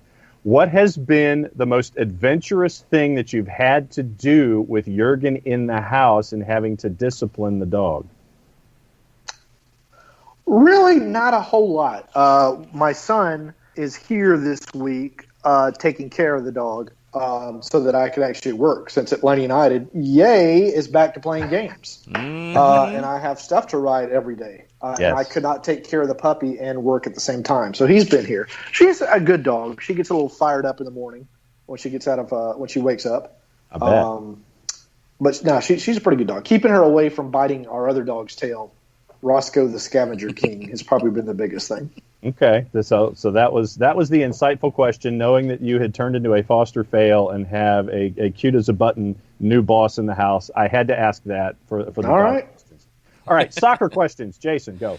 All right, so we've talked a little bit. We talked on Southern Fried Soccer on Sunday since we're not able to do post-game podcasts in one of the rooms at Mercedes-Benz Stadium. Looking back at it now, after you've had a few days, what do you think about Game 1 for Atlanta at the tournament? I was really, really stunned to see the 3-4-3 come back after it just did not work very well last year. I was really, really stunned to see Rossetto kind of, I guess, playing as a striker. I'm still not quite sure what position he was supposed to be playing in the 3-4-3. I wasn't surprised to see Castro as a striker because Frank had kind of hinted at that a week ago. And I was surprised to see Mo Adams start at defensive midfielder over Rometty and Larinowitz. But Frank really likes Mo. Not that there's a reason not to like Mo. It's just that Jeff and Eric have started most of the time. So that was a bit of a surprise too. So when it comes to this particular match tomorrow, what are you anticipating? Without completely and totally, breaking the news, and I know the stuff that's going to be coming out with your anticipated 11s. Let's just phrase it this way. How much change are you anticipating before you post your starting 11? Well, I already posted the starting 11. Thanks. Well, then for you've being already a posted your follower, starting 11, John. so there you go. Wow. Appreciate you following me on Twitter and reading my content. What we're here for. Lord have mercy. Seriously. No, I think there's going to be when I first wrote it, I'd only made like 3 changes because that's all Frank ever says he likes to make to the starting 11 because he feels it disrupts the chemistry too much. But then talking to him yesterday, I asked him specifically that. Is it still going to just be, thank you, Jason, for retweeting. No problem. That's what I'm here for. Still just 3 changes. I still haven't seen John do it yet. He can't make Twitter work half the time, so it's okay. Yeah. If it was just going to be 3 changes, and he said no, well, he implied that because of the weather conditions, because of everything else, there'll be more than 3 changes. Right. So I think you're probably going to see at least 5 changes to the starting lineup. Yeah, I think it's possible. I mean, I think the wingbacks would be the obvious one just because of the ground you cover. Yeah. That makes a lot of sense, and you can rotate them and keep them fresh, and you got a lot of options, so you're not hurting yourself by forcing rotation there. Your midfielders, they run a lot. You've got options there too. So, if you changed out of the 3-4-3, if you changed the 4 completely, I wouldn't be blown away. And then Barco, if he's ready to go at least from a start, if he can get you 60 minutes or 70 minutes, then he would be the other one. So, yeah, 5 subs is not crazy to think about here. I included Pitti in the starting 11, but I also wouldn't be surprised if he doesn't start simply because he ran so much. He did. On Saturday against Red Bulls. And you don't want to, you just don't want to take the guy's legs away so early in the season. And, I mean, you're playing a team that, goodness gracious, they should beat, even without Pitti, but we'll see. Yeah, I think if Barco's there, that would be more likely. If Barco can't start, I think you almost have to start Pitti for that creative option up top. And I think Rossetto, because, again, I'm not trying to bang on Rossetto because I think he's going to be a good player, but you really didn't see him doing a whole lot in that first game. I think he'll start again, but I think Frank might drop him back a little bit in the formation so they can get on the ball more. I agree. I think from what I've seen of him and going back and watching some stuff from Brazil on him, I think he might be more comfortable in one of the holding midfielder roles a little bit deeper. But that creates a logjam in those roles because you have a lot of options.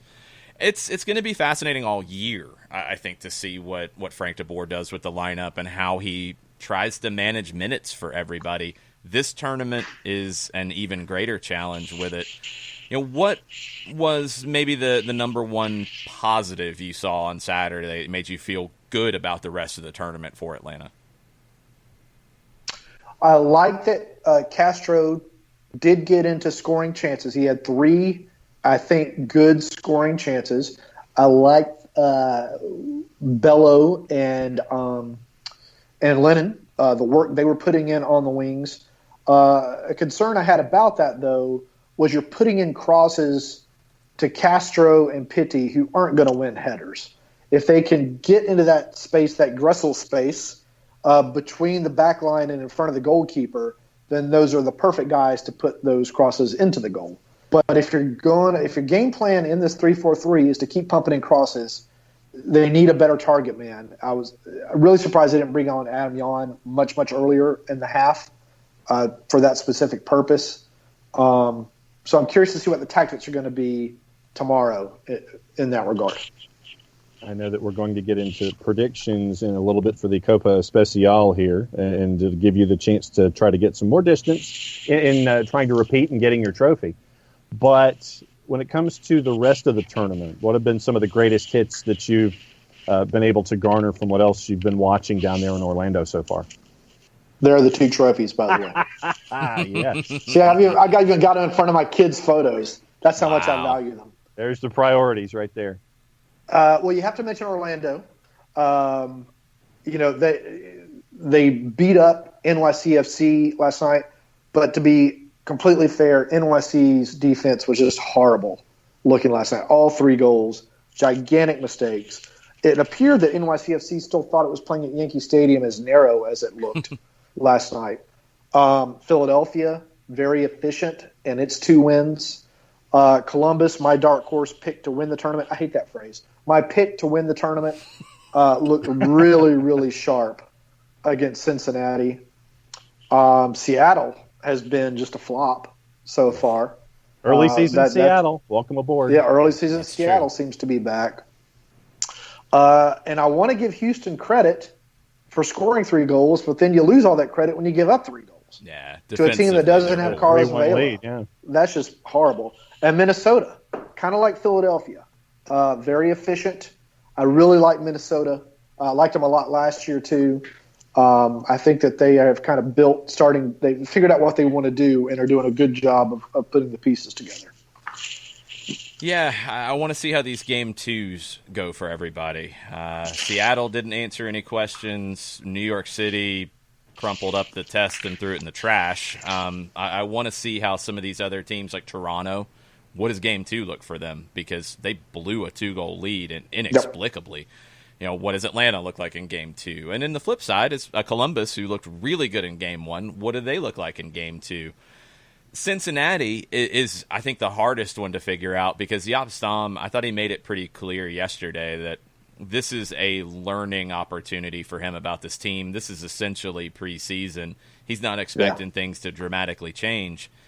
I don't know if we even really have a sense of what Cincinnati will be by the end of 2020, but what do you think Atlanta has to be worried about with Cincinnati tomorrow? Some of the same things as Red Bulls, counterattacks and set pieces. Atlanta United got lucky that it didn't give up 2 more goals, I think, on set pieces. The one by Royer, who was unmarked at the back post. Guzan made a good save on. And it wasn't a set piece, I'm sorry, but it was another little counterattack in which there were 2 guys open on the back post for Red Bulls, and Kaku just pushed his shot wide. Those are the 2 things that Atlanta United is going to have to be worried about all season, but especially against Cincinnati, because otherwise I don't see how they're going to score. Yeah, I'm looking at Cincinnati as that science experiment, like distillation of wood when you're a freshman in high school, and if you don't handle the wood properly, it burns your jacket and it burns your hand instead of actually performing the lab test that you were trying to get off in the first place. That might be the weirdest analogy I have ever heard from you. That was something. I have no idea what you're talking about. If you're paying attention to the directions that the science teacher gives you, the experiment's going to go well. If you don't, then it's going to burn a hole in your satin jacket, and you're going to get an F in the lab. And so that's where we are with Cincinnati now. Do you wear the satin jacket with the black velvet driving slippers? That's what I want to know. Yeah, of course. Because if so, I have got to see a photo of you in that outfit. Of course. Let's see. This was back in high school, so it was high top sneakers actually. Okay, all right. But see, this whole thing has just gone off the rails. Yeah, pretty much. It's been a while, Doug. It's what we're here for. All right. So, are we into the predictions part yet? Yeah, I think so. One more, Doug, before we get into predictions. Sure. Miami. What's your thoughts on Miami? It's felt like a roller coaster ride with people's opinions on Miami, that they're either awful and should just cancel the team, or that they will be the best team in the league's history. They haven't played at home, so it hadn't happened yet. What do you think on the build-up for Miami so far? I don't think either are true. They are an expansion team.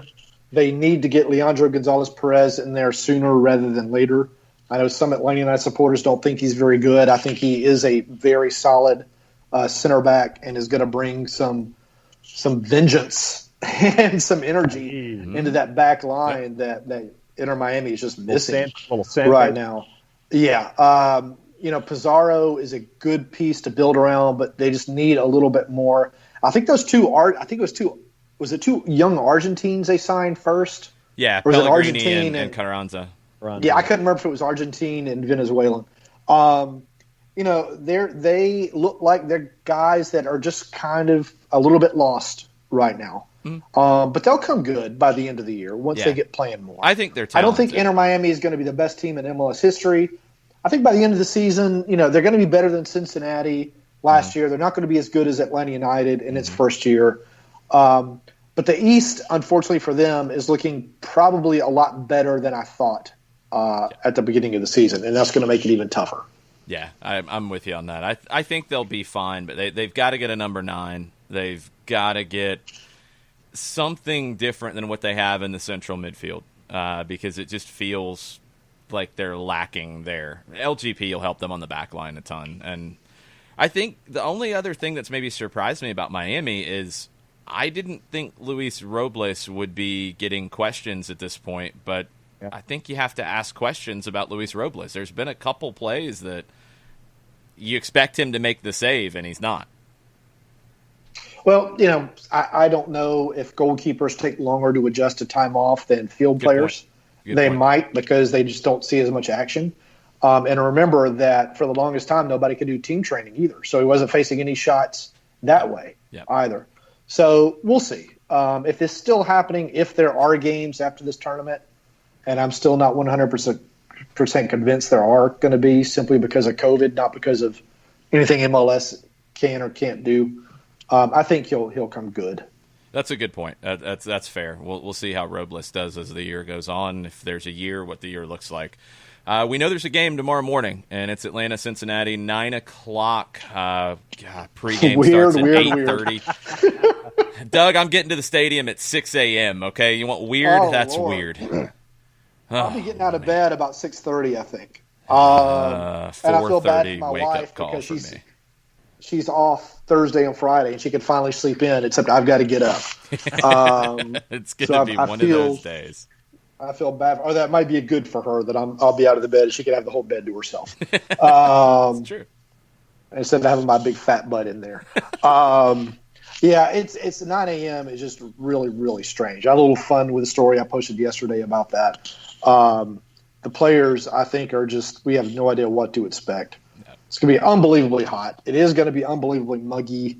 If Atlanta United can get a goal early and just go ahead and put this thing to bed, that would be very, very good for resting people for that next monumental game against Columbus. All right, John, kick us off. What's your prediction? I think that it's going to be a couple of goals early. I think that it's almost going to be a rerun of what we saw with Cincinnati last time. I think that Jaap Stam is going to be so damn mad that he's going to come on, substitute himself in the 78th, and come on for one. So it'll be a 3-1 final Atlanta United. Uh, I think Jaap Stam might be slower than Kendall Waston if he comes on, but that would add to the scoreline. Doug, what do you think? Man, I would not want to be a guy who make Jaap Stam mad. I know that. Just remember watching him when I was a younger man. Goodness gracious, he's an intimidating dude. Mm-hmm. Can you imagine he and Frank de Boer on the same team at the same time if you made a mistake? Yeah, the same coaching staff. I mean, it's just, when they were younger men, not now. I mean, I don't think Frank gets all in people's faces now, but I could totally see it when he was a younger guy. Whew, that's two guys. I mean, they're both very intense. That you make some mistakes, you're going to be feeling either the glare or the very loud yelling in your face.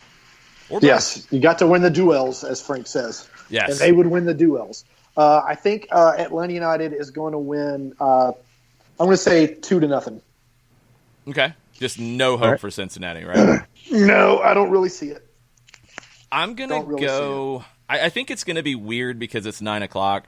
Yeah. My concern is what happened to Toronto, where they ran DC off the field and then stopped playing and never could find another gear, because then if CM De Jong has one great moment and pulls an Higuain kind of chip and changes the narrative, and set pieces. Set pieces are a big concern. Cincinnati can take advantage there. I don't think they find a goal from something sloppy, but I think Atlanta will come out and score goals early, and I'm going 4-1 Atlanta.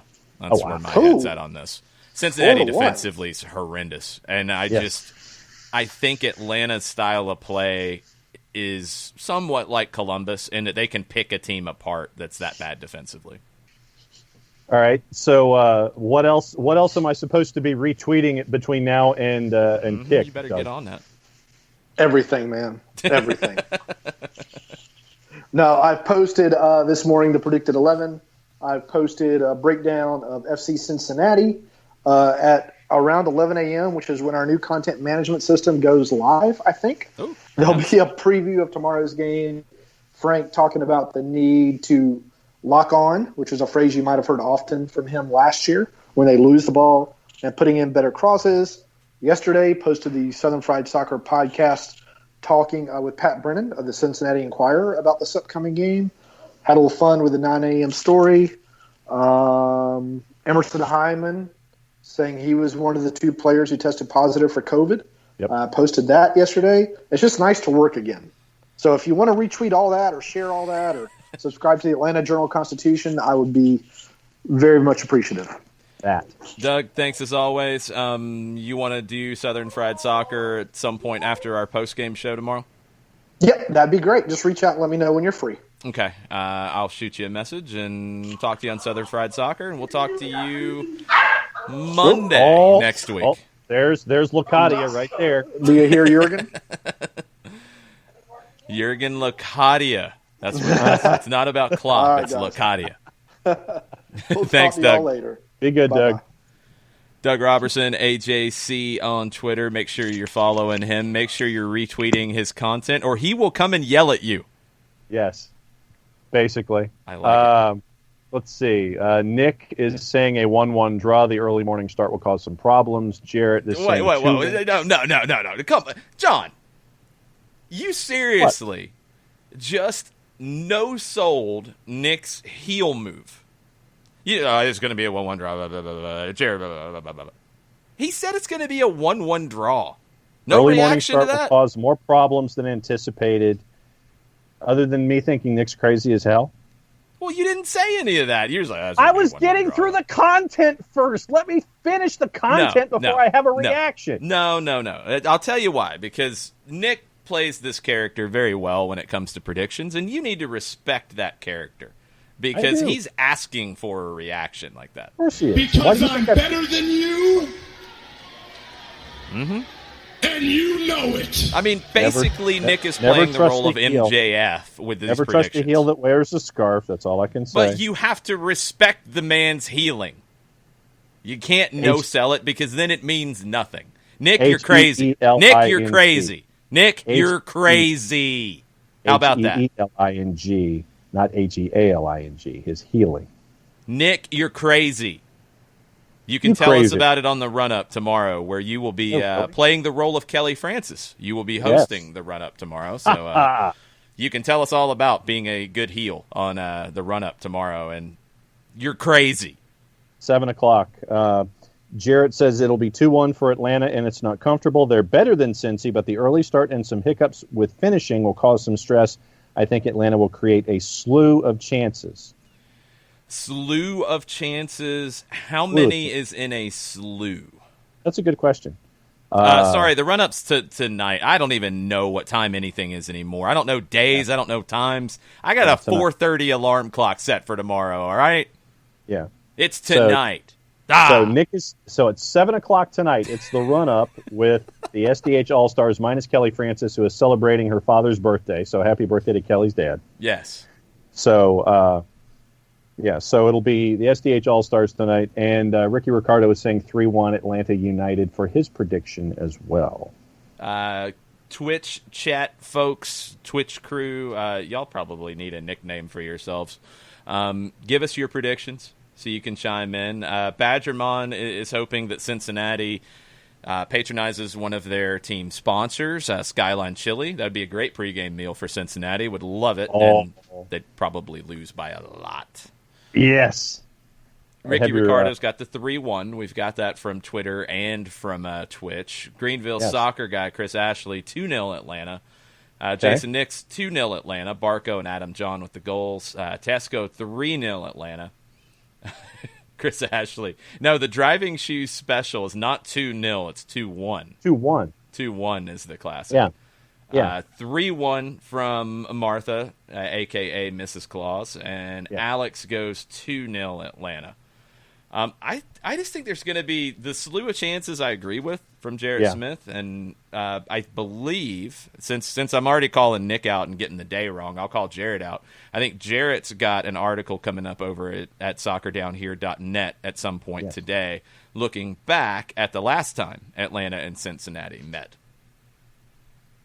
Don't forget to buy the gear, because we now have gear out as well, and we're also thinking about what the scarf is going to be for the fall. So that's on the clock. Yes, we need ideas on the scarf. We have the NWO inspired gear up on the website, and people have been partaking, which is very cool to see. Cool. That should be making its way out to people pretty quick. You can go to teespring.com/soccer-down-here or follow the link at soccerdownhere.net. We do still have some of the previous scarves available. Not very many. There's only a handful left. We do still have... We're not down to the very end of the trucker hats, but we're getting pretty close. If you want to get in on those, send us a message on Twitter. Send us an email, soccerdownhere@gmail.com. We'll get that out to you. That has to go out from us. The Teespring stuff, they take care of all that for you. So... Yes, and Jarrett will have his VAR look at Cincinnati in a bit, he says. Yep. Ellen Reynolds is saying 2-0 Atlanta United. And a couple of odds and ends before we go. It looks like the University of Manchester is giving an honorary doctorate to Marcus Rashford for all of his stuff that he has been doing for the community. And I don't know, did you hear about the crowdfunding for the NWSL Supporters Coffee Fund? No. I have thoughts on this, but go ahead. All right. So I am Matt Cody on Twitter. In less than 24 hours, a total of over $5,200 was raised. He says the at 801 coffee truck was completely paid for Friday for all NWSL players and staff. Will be separately supporting OL Reign and Utah Royals players and staff. So that was got $1,900 in their first 2 hours, and it looks like over $5,000 in the first 24 hours for the NWSL Supporters Coffee Fund. That part's very cool about it, but I'm confused by the way people are talking about all these different things in American soccer, because you have 3 different entities that are playing right now. You have the NWSL going into knockout round of their tournament. You have MLS in the group stage of their tournament. You have USL back in their regular season. All are doing different things. You have 2 bubbles. You have USL traveling. You have USL with fans in the stands. You don't have that with NWSL and with MLS. MLS has been ripped to shreds by people about the way they've done things where the others haven't. And the coffee truck thing is an example of that. Can you do that safely and make it comfortable for the players to get coffee from a coffee truck at the bubble? Yeah, you can. You absolutely can. Just like if you or I went to get something from a food truck, it would be the same thing. You can socially distance. You can have masks on. You can do it safely. But one of the number one criticisms about the MLS bubble was the food side of it. Everybody zeroed in on, well, the food, the people, they're not being tested. They're not the coffee people aren't being tested. I don't believe if they are, more power to them, but I don't think that's the case. I haven't heard. The food part of bringing food to the bubble was one of the number one criticisms when it came to MLS's plan. But in NWSL, when they brought a food truck, a coffee truck, to the venue, it was celebrated. Yep. That makes no sense, people. And I'm not saying the NWSL thing is wrong. I'm saying you can do that in a safe way because it's the same decisions that we make about picking up coffee or getting takeout or getting something from a food truck. It can be done. But why in the MLS case, where if anything it's being done more safely because you're not interacting with the food people, period. MLS got shredded on that. I'd love to know why that's the case. I'd love to know why there's not much talk about USL taking the big step of having fans in the stands compared to what MLS is doing. Everybody's trying to figure it out. Everybody's trying to find the best thing for them. But, man, it feels like MLS was the one that came in with the most protocols, the most investment into doing this safely, and got criticized the most. Yeah. And that's what people are going to remember. It's not going to be that some of the criticism was unfounded. It's not going to be any of that. It's going to be great story about fans buying coffee for their players in the NWSL, which is a great story. But if you'd brought a coffee truck into the bubble in MLS, people would have lost their minds. Mm-hmm. Absolutely lost their minds. The biases are pretty ridiculous. Yeah. And it's frankly embarrassing. And it's not about NWSL being better and everything should be fine with them and screw the rest of the leagues. It's not about MLS being that. It's not about USL. You need all of them. Mm-hmm. All of them are very important. And for them to all be treated so differently in all of this, it's ridiculous. And it's embarrassing, to be perfectly honest. And I do not understand it, because all of the critics of MLS's plan and MLS's bubble, and especially with the food, because that was a number one thing that people were riled up about. Where was the criticism of the coffee truck? Because I did not see any of it. It was celebrated. Yep. And it's a great thing that fans have bought their players coffee. I love that. But it can't be a great thing in one league in a bubble that's not testing as often, but has had success with it, but also lost the team going into the tournament. And in another league where you have food people that are not interacting with the players, they're not doing a food truck, they're not doing any of that, but they get ripped to shreds for it, and they have lost teams from the competition. And then you have USL, who's playing with fans in the stands and traveling for games, which invites a whole nother set of questions. And there just isn't the same conversation about all of them. That's crazy. And those biases really need to be looked at, because it doesn't serve the product that people are putting out. It doesn't give a whole lot of credibility. And It's a shame, because it needs to be more consistent. All of these leagues need to thrive and survive and find what works. It's not about attacking one and propping up others, or ignoring things about others and shredding this one or shredding two and protecting one. It's about talking about what they're all doing to try to figure this out on the fly. And there's questions about all, but there's only been, stark criticism of one. Yeah. And that's not right. Mm-mm. Nope. And then there's a story, you mentioned the USL, quickly, a story out of the Albuquerque Journal from Jeff Grammer.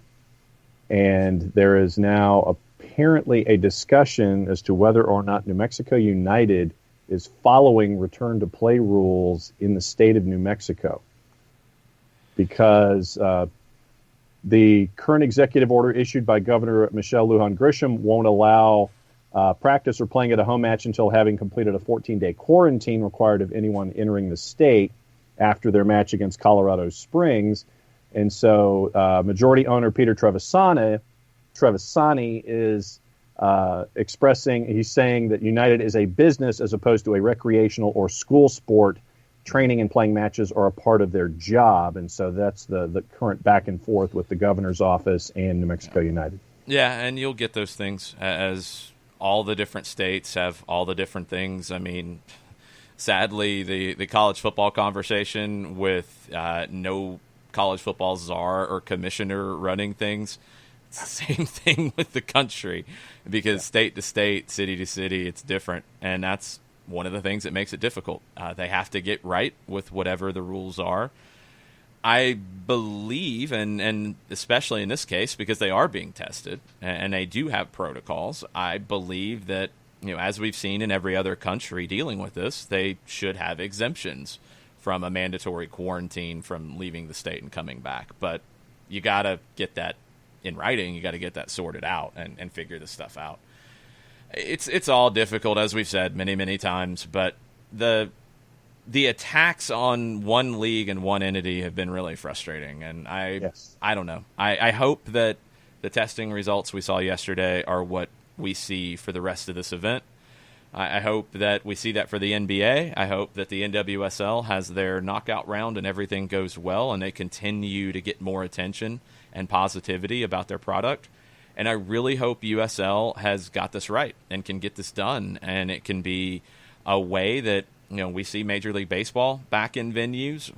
We've already seen the USL back in venues. They were the first one to do that, in home venues and with fans. And so far, we haven't heard any issues yet, and I hope that continues. I don't know. We'll figure it all out as we go. Couple things on Twitch before we go. I'm going to work backwards. So, Adam from 816. Criticism is correlated with relevance. Yeah, I agree with that. And NWSL, USL is still fragile. People are afraid to criticize them because they think they can't handle it. Coaches do the same with new young players. That's true. This went to a different level, though, because a lot of the people who have had some of these criticisms of MLS have said similar things about it's fragile, it's not as big of a league as they say it is, and stuff like that. So they can't really have it both ways. It needs to be talked about across the board so everybody can do this better. It needs to be talked about so college programs can figure out what they're going to do, so all the other leagues can figure it out as they go. We have to talk about these protocols, and that's how we're going to come up with best practices. We'll see. Ricky Ricardo says, if this game goes the way I am hoping / expecting, I think we will see Tyler Wolff make his debut tomorrow. It's a good shout. That's a really good shout. You get a good lead. You don't want to make wholesale changes. You do have to worry about the Toronto situation where they blew a 2-0 lead. But if you can bring Wolff on to play with a couple of regulars, I'd love to see it. Love it if he's able to do that and if he's earned the spot, because that's what it's going to come down to. You gotta earn it. I think Frank de Boer is a guy who is not afraid of playing young players at all, but he's going to make them earn the time first, and then they're going to have to continue earning more time as they go. Chris Ashley and Martha were talking. Martha had recommended a Mucha Plata scarf, and that was the first one we did back in the day. Old school. Chris Ashley missed out on that one. Martha missed out on that one. Do we have to do a retro scarf? Are we ready for a retro scarf? Mucha Plata throwback 2020? Scarf? Yeah. Are we going to redo that one? We could. Do an 8-bit Mucha Plata? No. That's a very specific. You can't do an 8-bit scarf. I don't think that would work. We might invert some colors or something and redo that first one. That's a good idea. At least do a small. We might do a small run of that for people who want to get in on that. Mucha Plata flashback, yes. Yeah. Maybe we do that and we invert the color scheme. That might be the way to do it, to do something different. So, okay. I'll explore that one. Yes. Any other ideas? Please let us know, because that'll be a special. That'll be a special one off to the side. Maybe we do that and we do it as a fundraiser for something. Let me think on that one. But we will do a brand new, completely new scarf. And no, Chris Ashley, it will not say I want a naughty option on it. No, it is not going to say this. Can we please have a naughty option somewhere in the chain? No. It's not going to happen. That's a T-shirt. That's a Teespring T-shirt is what that is. I'll let you make that T-shirt, and you can sell that one on the side. Hey, Ashley made the SDH one. I'll let him do the naughty T-shirt. It's going to have your face on the front of it. No, it will not. That would not be something that folks would want to purchase. Let's put it that way. Phrase, yes. My face on a T-shirt, not so much. You might be surprised. I don't know. Limited audience. Well, that's the good thing about Teespring is, we're not making a whole bunch of them in advance. People can buy it if they want. While you're still looking, San Jose tonight at 9 o'clock, -134 against Vancouver, who's at +320. This is courtesy of our friends at BetMGM. The Atlanta line has not moved during the span of the show. Still minus 200. Cincinnati plus 525. Adam from 816 is going with a Brad Gazan assist tomorrow. Ooh, that's a bold call. I like it. Badgermon makes his prediction, and he goes with WKRP 1, WZGC 3. I like it. Well, I was. Who was the mortal enemy of WKRP? It was WPIG. I think it was WPIG. Oh, well, that would make sense. Yeah. So yeah. But in the way, well, no, maybe because WKRP was based on what Atlanta station? WQXI 790 94Q. And when they were a music station. Yeah, when they were a music station on the AM side. Okay. And one of the stations that I believe they would have been competing with in that genre at the time would have been WZGC, I think. Because I think... Z93 and 96 Rock. Yeah, but wasn't 790 a top 40 station at that time? Quixie and Dixie, yes. Yeah, Quixie and Dixie. Skinny Bobby Harper in the morning. But they were top 40. They weren't a rock station, right? Yeah, they were. It was top 40. Okay. And I believe before Z93 became classic rock, that they were a top 40 station. So we might actually be in a situation where WZGC is the mortal enemy of WKRP in some weird alternate universe. That's fine. We'll take it. We'll put on Z93 shirts for this. So does that make you Dr. Johnny Fever? I thought he was on KRP. Well then, gosh, because you're looking at Jim Howell. Who was on Jim Howell. The early days of Z93. See, that's the thing. I listened to 96 Rock. That was my problem. This is pre that, though, John. That's what I'm saying. I know. This is before, because we're talking when 790 was playing top 40. And I listened to 790 AM when it was Skinny Bobby Harper and yes, okay. John I am not going crazy. I had it right. So the history of WZGC, album-oriented rock station, switched to top 40 in March of 1973 and called itself Z93. In the 70s, many radios still were AM only.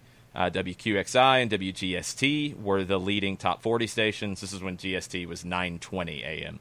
But as FM listening increased, WZGC gained an audience. So, yes, WKRP's inspiration, WQXI, their rival was WZGC, which is now 92.9 The Game. So, if I can try to make that sense in the morning tomorrow, yeah, we'll see. Write it down. Take it with you. Yeah. I am not going to – I think this was – well, he was a syndicated show anyway. I believe one of the top 40 DJs in that era of Z93, I think Steve McCoy was one of the guys on Z93 in its top 40 era. I thought I remembered Cousin Brucey in his syndicated show was a part of their programming too. Yeah, I don't know. The Grease Man was when they were classic rock, right? Yes, that's correct. So, okay. Yeah, he was syndicated out of D.C. and so that was Grease Man as a part of their syndicated morning stuff. All right, Charlie and Company, Grease Man, all that stuff. We're going to end it on two different things. Yeah, that was my mind's blown too, Martha. I remembered things that I read. Okay, Chris Ashley with one scarf and Tesco with one that I like. The Akin Fenwa fan club would be great, but I like the. I don't think you have the facilities for that scarf. That might work. And something with scattered, smothered, and covered might work. That's Tesco's suggestion. So Ricky Ricardo wants some kind of a Frank DeBoer scarf. Maybe we do something about duels. Duels. Yeah, duels. Maybe we do something about that. I'm not going to make fun of his accent. That's not. No. Because that's an accent thing. Mad that's Frank, Happy Frank. We got to think about that. I need to figure that out, what we could do with that. Okay. You have to win the duels. You guys have given some ideas. I might have to look for some quotes. Okay. Good job, everybody. Thank you for hanging out with us. Thanks for dealing with some just awkward technical difficulties, but we made it through it.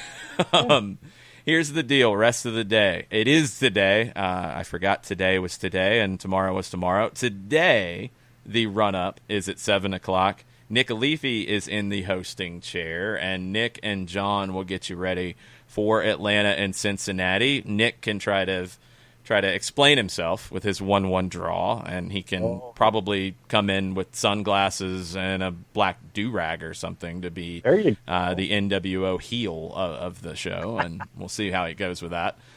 Tomorrow morning, we've got stoppage time today at 2 o'clock too, 92.9 The Game Facebook page. I'm on with Chris Goforth and Randy McMichael at 1:20.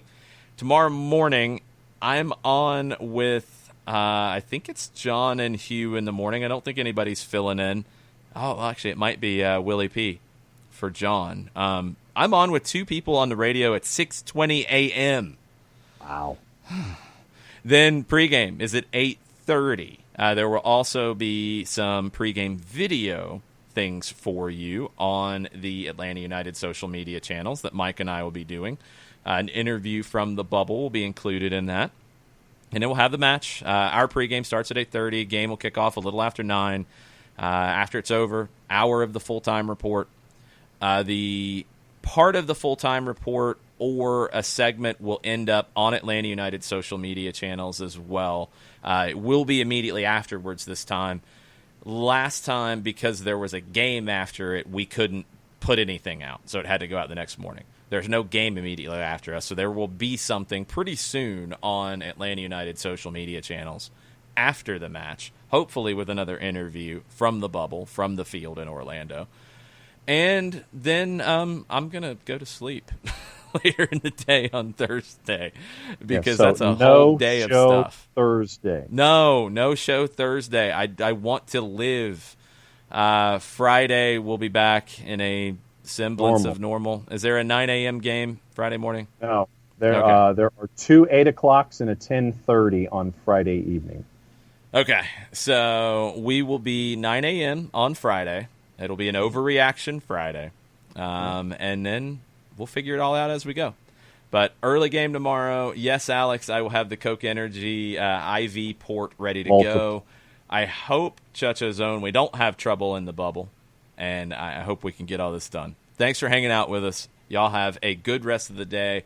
And we'll be talking to you on 92.9 platforms and on Soccer Down Here platforms the rest of the day. So, mucho plata, y'all. Katie Weaver says, so then Atlanta and Columbus becomes Z93 versus ZZ Top. Mucho plata, y'all.